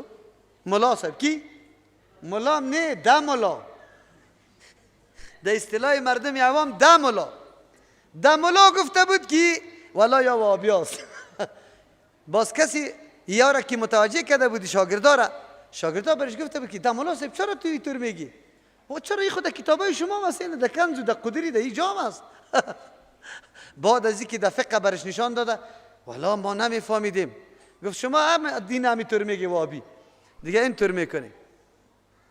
خو عید فطر این تکبیرها مکمل مرده است بجز از مسجد ما. الحمدلله غروب آفتاب شب عید کی شوه عید ثابت شوه بعد از تکبیر گفته میشه. خو اقناق دم خانم کی بوده یک دفعه صدا کنی چی بگه؟ الله اکبر الله اکبر لا اله الا الله والله اکبر الله اکبر ولله الحمد. هر کس کی تکبیرها را میگه میشرمه، خجالت میکنه، از موسیقی نمیشرمه، از زنش که لچ قطش روان از ساجق میجوه نمیشرمه، از زنش که در موتر نشسته است و اونجا ای ترکیست دریوری فاسق مانده دور از آزرا بگوی که او میشی اونجا نمیشرمه. خدا چی میشرمه؟ بگوی در الله اکبر گفتن میشرمه، در رام نمیگه. اینا چی میکنی؟ در عمره روان هستیم، در عمره نفرا را میگم که چی بگوی؟ تلبیه بگوی لبیک اللهم لبیک لا شریک لک. اینا سخت میگیم، علی نمیگه. چرا نمیگه؟ علی قریب که عرق کنه میشرمن بالا گفتنی لبیک. یکی از مزایای حج است الحمدلله الله نصیب کلگی بکنه که اونجا یک چیزی که خیلی زیاد لذت داره چیست؟ تلبیه. از هر طرف چیست؟ لبیک اللهم لبیک شروع می باشه. تسلیمی به الله، بیان توحید الله، بیان یکتا پرستی الله. در عیدام اونجا همونطور است. خب آل شما اینا یاد گرفته. در عید فطر هم تکبیر تشریق است. از غروب آفتاب تا نماز عید رفتن. در وقت رفتن در عیدگاه خیلی زیاد تکبیر بگوی، خیلی زیاد تکبیر بگوی با آواز بلند. ذکر به جهر که آمده اینمی طور جای آمده. در جایی که ذکر به جهر پیغمبر گفته اونجا را باید ذکر جهر بگویم، در جایی که نگفته اونجا نگویم. این مبتدعین مسجدها مردم در خو نمیمانه توسط مدح پیری خود این را به نام ذکر معرفی میکنه، باز میگه ذکر جهر است. لعنت نکنه الله سری تو این ذکر نمیفهمی، این ذکر نیست، این مدح پیریت است. مردم بیخو کرده او را هم در لاسپیکر استاد شده در مسجد چیخ زده رایستی. این ذکر نیست. ذکرها را تو بشناس از پیغمبر، بعد از او بشناس که کدام ذکر خفیه و کدام ذکر بگه بجهر میشه. این ذکر بجهر میشه. از او خاطر ولی تکبر الله دیگه که شما تکبیر بگوی الله اکبر بگوی لا اله الا الله والله اکبر ولله الحمد علامه به مو طریقه ادا کن که ای الله براتون راهنمایی کرده به زبان پیغمبر علیه السلام.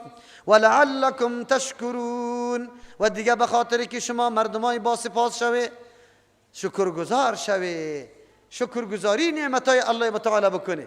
الله آسانی سرتان آورده، سختی سرتان نآورده. این کلی کارا به این خاطر که شما بندگان شکرگزار شوی.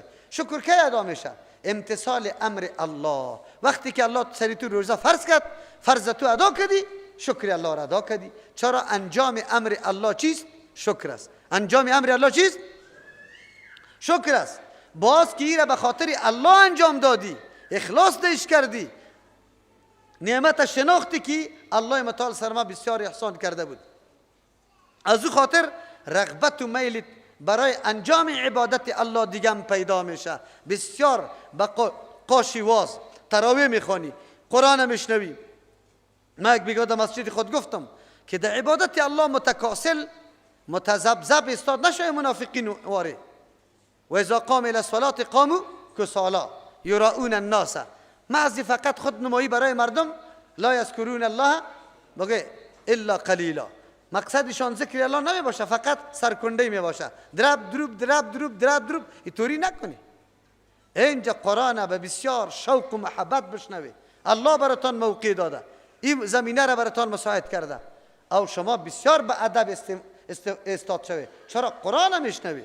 اونجا مرا اجازه فاتحه هم نمیدی که بخوانم در پشت سر مولا امام، میگه قرآن خوانده میشه چپ باشه.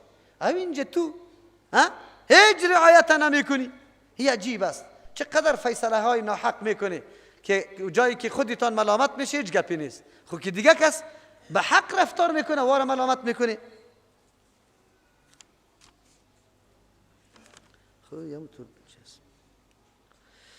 و اذا سألك عبادی عنی فإنی قریب. بعد از دبین مسئله روزه اعتکاف در اینجا احکامش بیان میشه، لیکن مسئله دعا آمد. اشاره به این میشه که مای دعاست.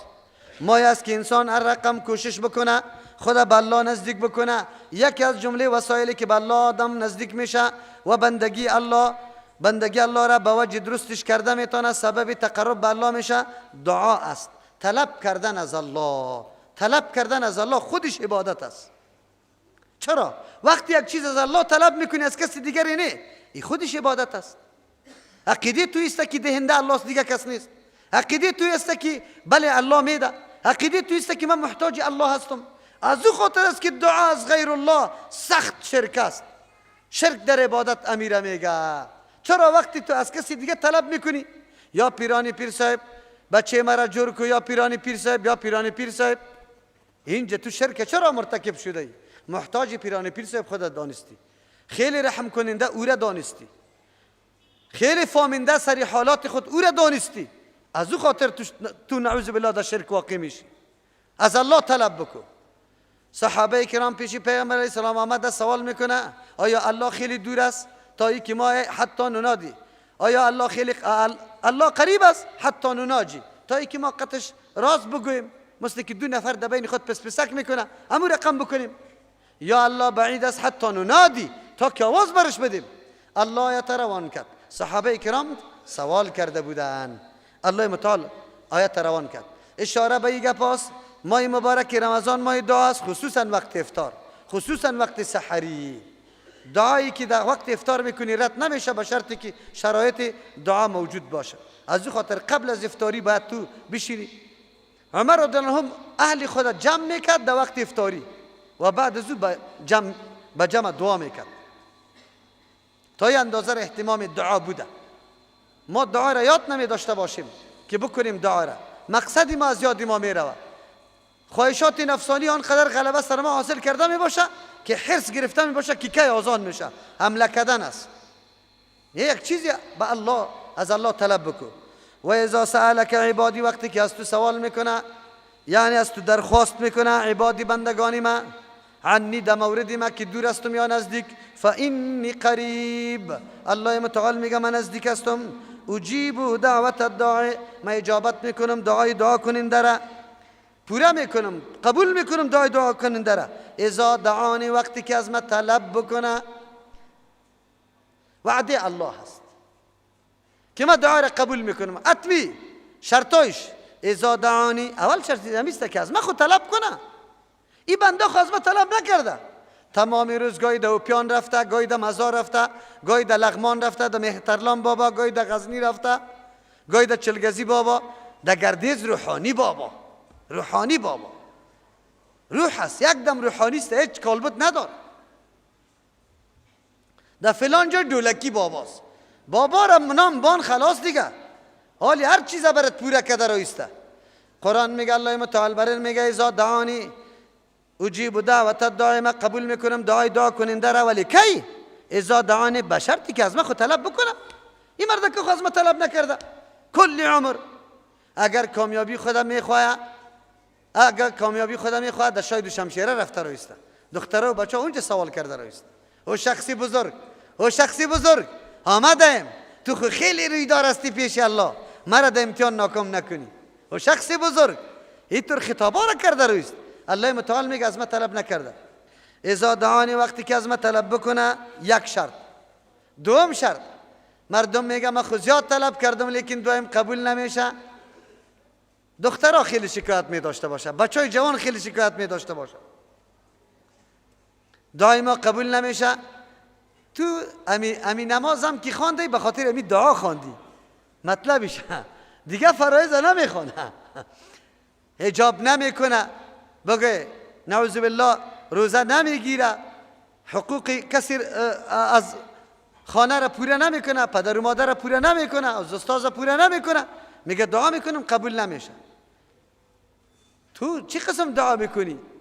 اول خود به الله تسلیم کو، به احکام الله خود تسلیم کو، احکام الله را عملی کو، بعد از بگو که دعایم چرا قبول نمیشه. از خاطر شرط دوم چیست؟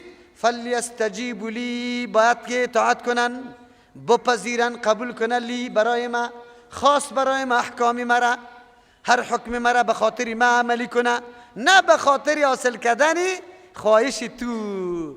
نماز میخوانی به خاطر که خواهشت پوره شوه، فلانی خان شوهرم شوه، فلانی دختر زنم شوه.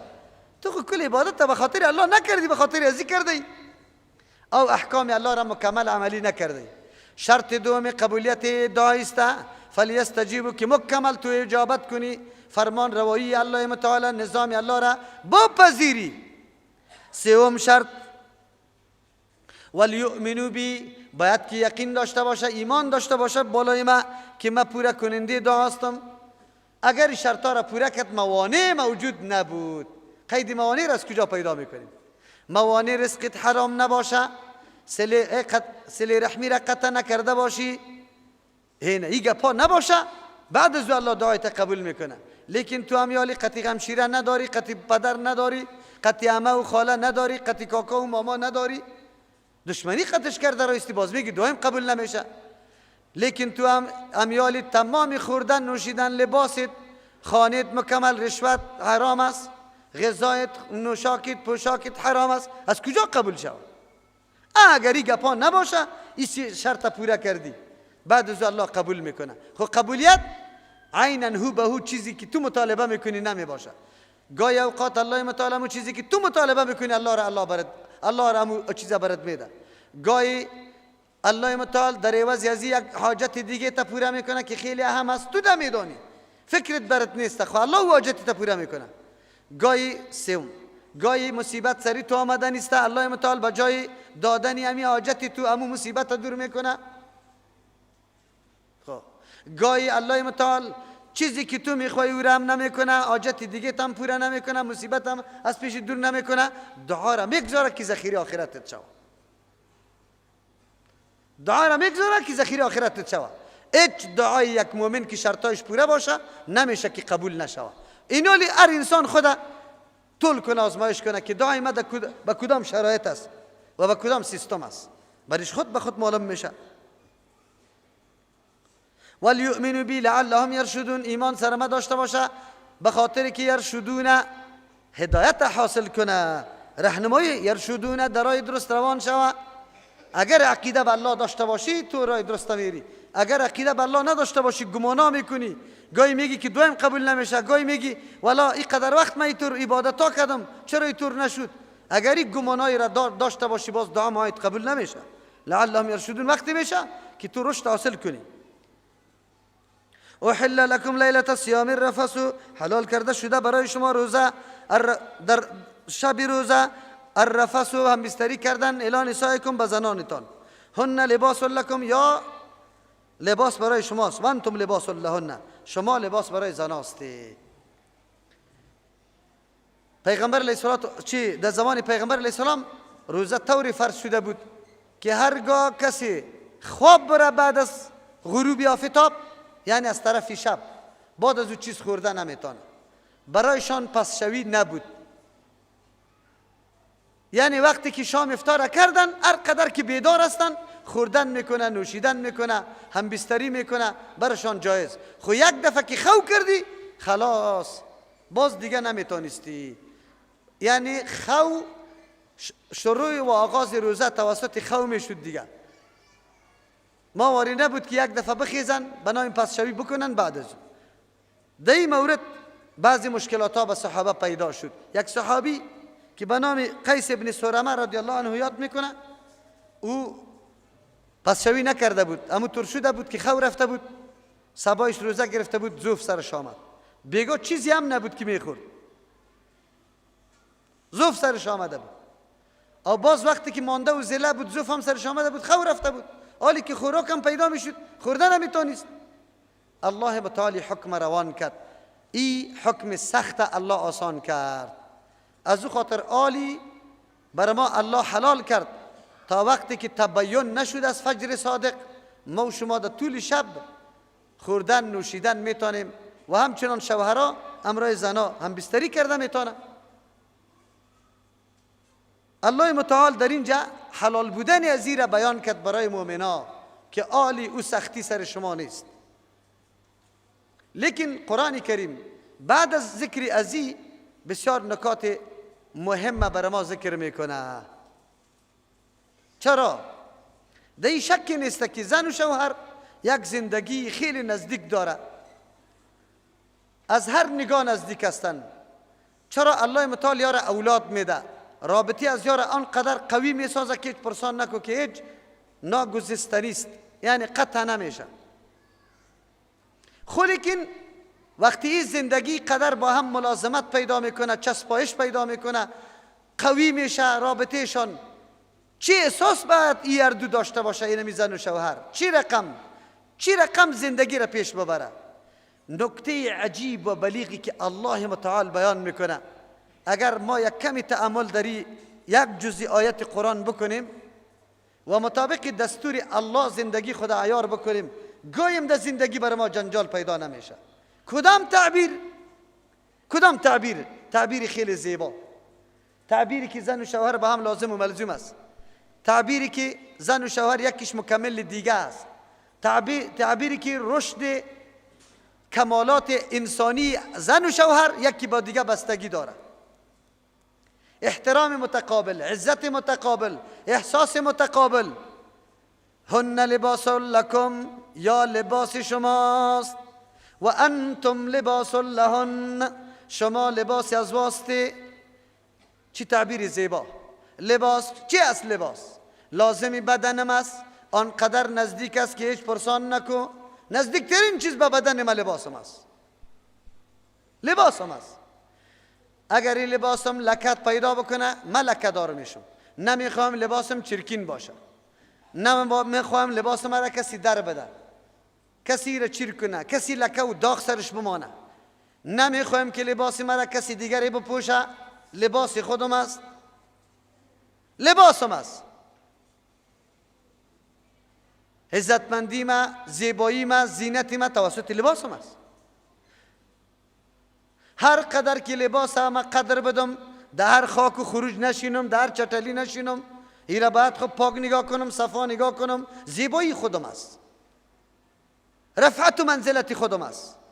شما میفهمی که تعبیر کدام رقم تعبیر است؟ اگر زن و شوهر همینطور احساس پیدا کرد که یکی با دیگر لباس هستند،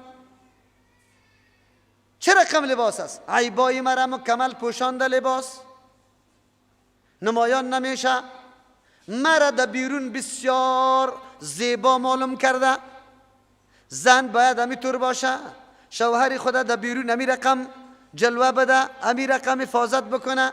لباس است مرا از گرمی سردی نگاه کرده. زن خانه شوهر، اولادش، نفس خود نگاه کرده. شوهر سیاست خود، قدر و قیمتش، منزلتش نگاه کرده. از لباس خود خبر داره کی شوشته شوه، چه قسم شوشته شوه، چه قسم صابون به دردش میخوره. لباست است. تو باید بدونی شوهر زن در خانه زندگی میکنه با چی نیاز داره، چه چیز ضرورت داره، چه قسم بکنیم. شما ببینید ای کاش که زن و شوهر تنها یک نکته، یک جزء آیت قرآن کریم مفهومی درستیش درک میکرد که جار جنجال پیدا نمیشد. 2 دقیقه چای تا بالا شده، 2 دقیقه این دفعه شوهرش پول پیدا نکرده، کارتر برش نآورده. تلک ترازوست، تلک ترازو، تلک ترازوست. او را میگه کی میگرفته؟ ما پدر نالت بدم که گرفتم. تا او میگه ما پدر نالت که تو را گرفتم. خلاص حالی دیگه شروع میشه. گپا در کجا برسه؟ آخر اولادا خو بیچاره به سرنوشت. گاهی اوقات اولادا ایران میمونه که چی بکنه در بین پدر و مادر. اخلاقی از یا به این سیستم باشه، روشی از یا به این سیستم باشه، اولاد از پیش چی را یاد بگیره؟ افسوس است که بعضی خانواده به این سیستم موجود است. امیر رقم است. کل عمر شوهر سری زن بی‌باور، زن سری شوهر بی‌باور. بی‌باور نه، علنا میبینه موبایل زنگ میزنه، او ده او زنگ میزنه، او ده خب میشناسه، میبینه. این زن شوهری. خاک ده سری او تور زن شوهری باشه. او نیست زن شوهری. او چی زن شوهری است؟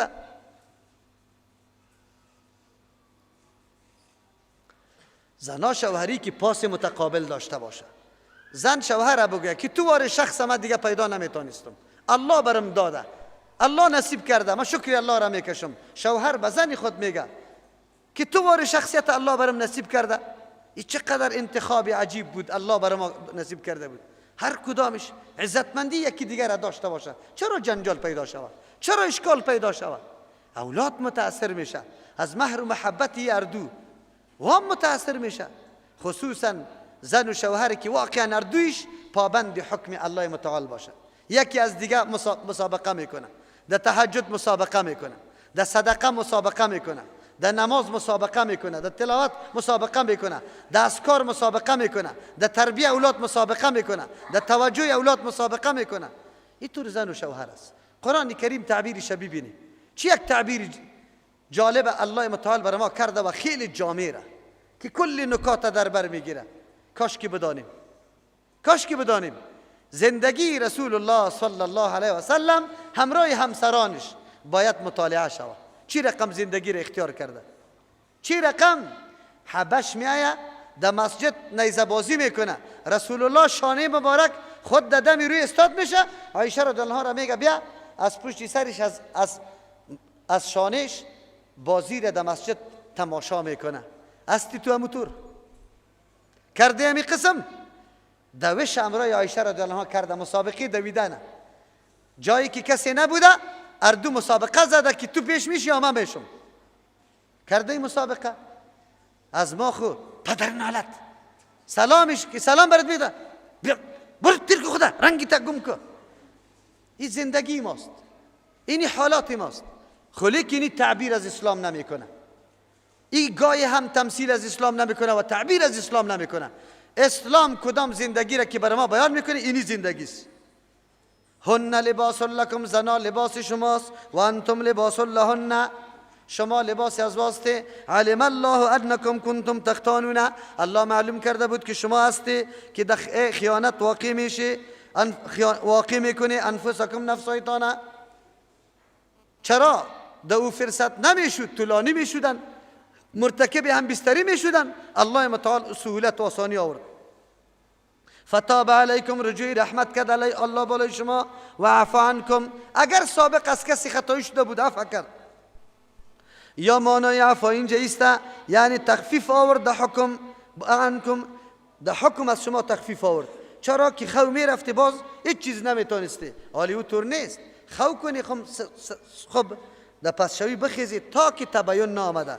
فالآن باشروهن، آل شما آمیزش بکنی، هم بستری بکنی همراه زنایتان.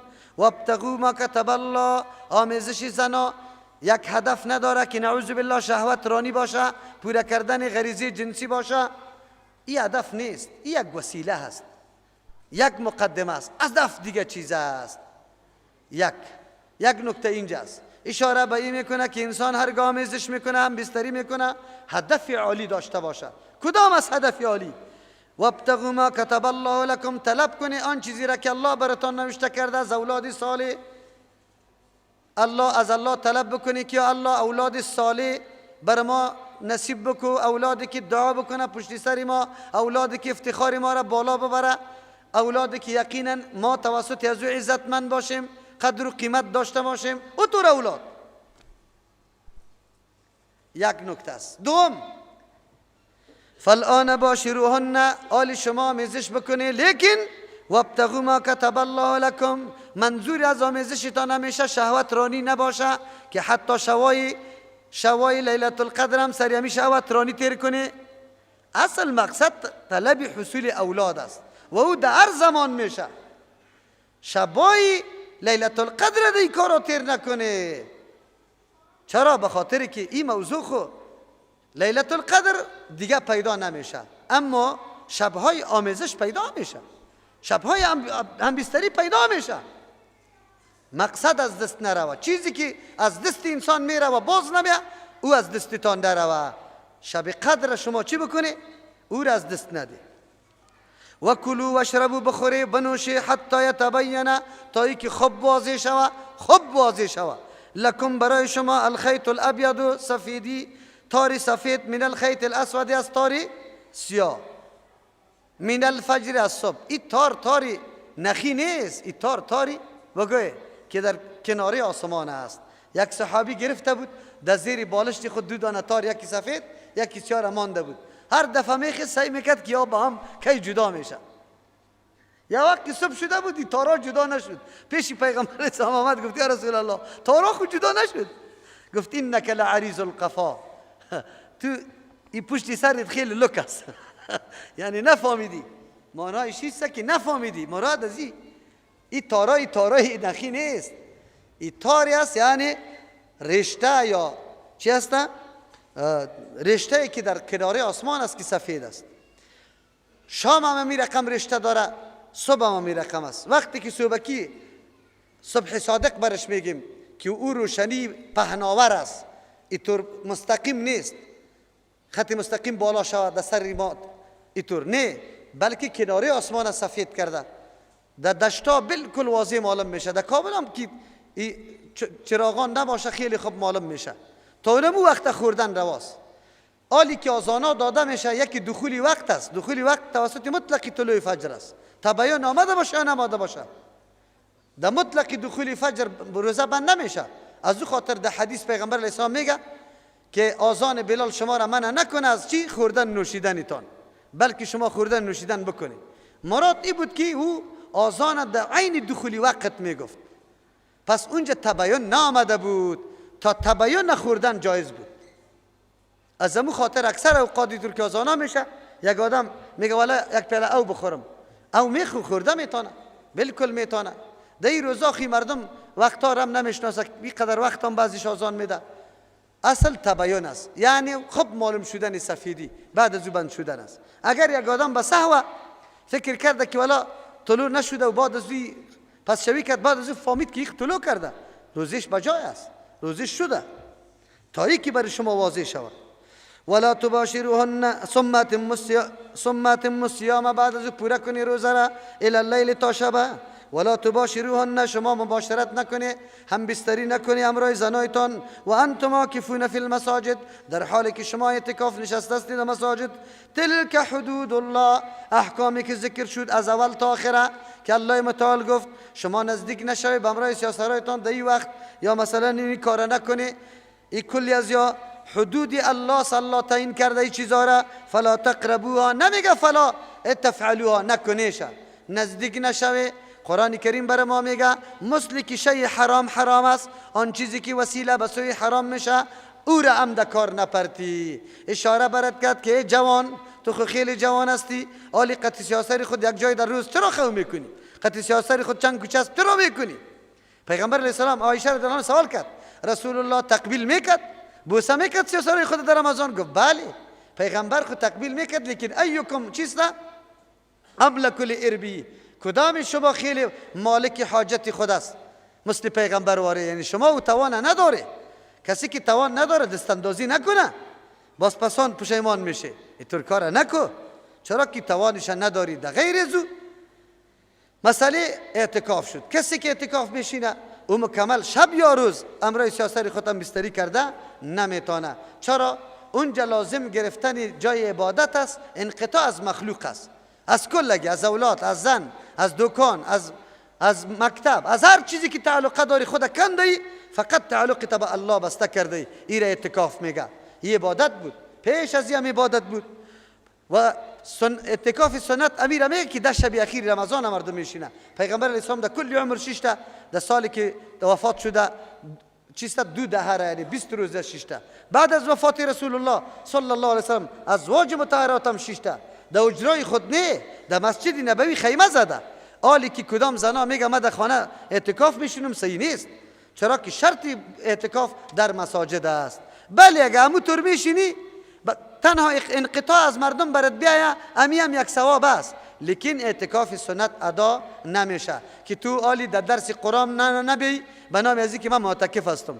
بعضی متعصبین به خاطر میگم سالا ترجمه قرآن هم شنیدن، بازم همو فکری بگه مذهبی دمو کلیشان است، در مسجد در خانه اعتکاف میشینه، بازی نمیبرایه و مثل که در مسجد نشستی که نبرایی. اگه برایی تو بیچارگه اعتکاف سنت تا پدرت گرفته نمیتونه، شرطش مسجد است، شرطش مسجد است. تو معتکف شده نمیتونی که این قدر بگو که من خود از مردم قطع کرده ایم، لیکن من تو را میگم که از او قطع مردم کرده 1 ساعت تفسیری تو 100 اعتکاف خانه تو را ارزش داره. 100 اعتکاف خانه تو یک حکم قرآن بفهمی برات بس است، از او که تو اونجا تابعگار تسبیح را دور داده رویستی، سبحان الله گفته رویستی. خو نمیفهمی، الله همی بصیرت از پیشتان گرفته، نمیفهمی. شما گوی الله براتون توفیق نمیده که به امر افضل و به کار خوب عمل بکنی، همیشه سری کاری مفضول باقی مانده، از کار افضل همونطور محروم شده. نمیفهمه. علتش چیست؟ علتش چیست؟ بی باور هستند در مقابل حدیث رسول الله، بی باور هستند در مقابل آیات قرآن کریم که چیزی قرآن میگه حدیث میگه او را بی باور میباشه، میگه نه اینطور نیست. اعتکاف در مسجد میشه، عبادت است، انقطاع از مخلوق است به خالق. واقعا انسان از سخت بیدار میسازه، حیثیت دنیا را میفهمی، حقیقت دنیا را آشنا میشی، آن چیزی که برات اهمیت داره او را میشناسی، آن چیزی که سبب تبعید شده او را متوجه میشی، تدارک کرده میتونی. الحمدلله او اعتکافا که به من نیت میشه او خیلی کم پیدا شود، خیلی کم پیدا شود. چی 3 روز پیش برای یک نفر زنگ زده که اینجا قوم می جمع شده، اگر سفید پیسه میده، من قطع شریک شدم در پیسه دادن یا نه؟ چرا پیسه میده؟ به خاطر ازی که اعتکاف بشینه. چرا میگه؟ ملا صاحب گفته که اگر یک نفر نشانیم کلگی ما گردن بسته میشیم. خو یک نفر میشونه که گردن کلیتون خلاص شود. اډوډۍ خوره. اعتکاف خو عبادت فردی است، هر کس برای خود میشینه، او برای خود میشینه. از تو چیست؟ از تو انقطاع دامد از دنیا، از اولاد، از چی؟ تو کاری تا کرده رویستی. چرا؟ به خاطری که در فقه سنت کفایی گفته شده، در فقه سنتی کفایی گفته شده. از او خاطر ملا صاحب اصرار داره که یک ریش سفید اجرتی را پیدا کنه، در شنگ مسجد بندی کنه. او معنای اعتکاف نمیفهمه، به دل خود نامده، به انگیزه خود نامده، بندی میکنه شده پرده. ریش سفید هم بیوه باشه. خب تلک حدود الله، حدود الله است، احکام الله. اشاره به این میکنه کلش اندازه شده، زیادت و کمی نمیطلبه. رمضان مبارک یک ماست، ما گاهی 29 یا 30 است، زیادت و کمی نمیطلبه. کسی گفته نمیتونم از 31 میگیرم، من امروز زید نمیکنم، روزه میگیرم. کلانترین چیست باقی باز توستی. الله برات گفته، برات پیغمبر گفته روز آخر شعبانه، 30 شعبانه که روزی شک است، ایره روزه گرفته نمیتونی، تو میگی من میگیرم، نفلی میگیرم، مخالفتی پیغمبر میکنی. از او خاطر براتون میگه تلک حدود الله، یا کلش حد بندی الله است. فلا تقربوا، نزدیک نشوی. کذالک یبین الله، مثل که احکام الله برای مصلحت و منفعت شما بیان کرده، واضح بیان میکنه الله متعال آیاته، احکام دیگه خدا، للناس، برای هدایت مردم، برای مصلحت مردم، لعلهم یتقون، تا که مردم قدم به قدم صاحب تقوا شوه. چرا؟ عملی کردن احکام الله انسان به تقوا سوق داده رویسته خود به خود. از او خاطر هدف عملی کردن احکام الله منفعت برای خود الله نیست، بلکه منفعت برای کی است؟ بنده هاست. و بنده ها چی باید بکنه؟ تقوا حاصل کنه، انسانی واقعی جور شوه، امو انگیزه درونیشان قوی شوه که ایره به انجام مامورات سوق میده و از منهیات منع میکنه. سبحان ربک رب العزة عما یصفون و سلام علی المرسلین والحمد لله رب العالمین. الله کل مشکلات حل بسازه، الله اتفاق اتحاد حاکم بگردانه، حاجات و مشکلات ما را الله حل بسازه، حاجات ما را برآورده بسازه. الله متعال مسلمانان را در هر جای اتفاق اتحاد نصیب بکنه، امن و امان الله در مملکتشان بیاره، نظام قرآن الله در کل سرزمین خود حاکم بگردانه. الله نظام طاغوتی و کفری و دموکراسی را از سرزمین الله ورداره و الله یاره در اهدافشان نرسانه. ربنا تقبل منا انک انت السمیع العلیم.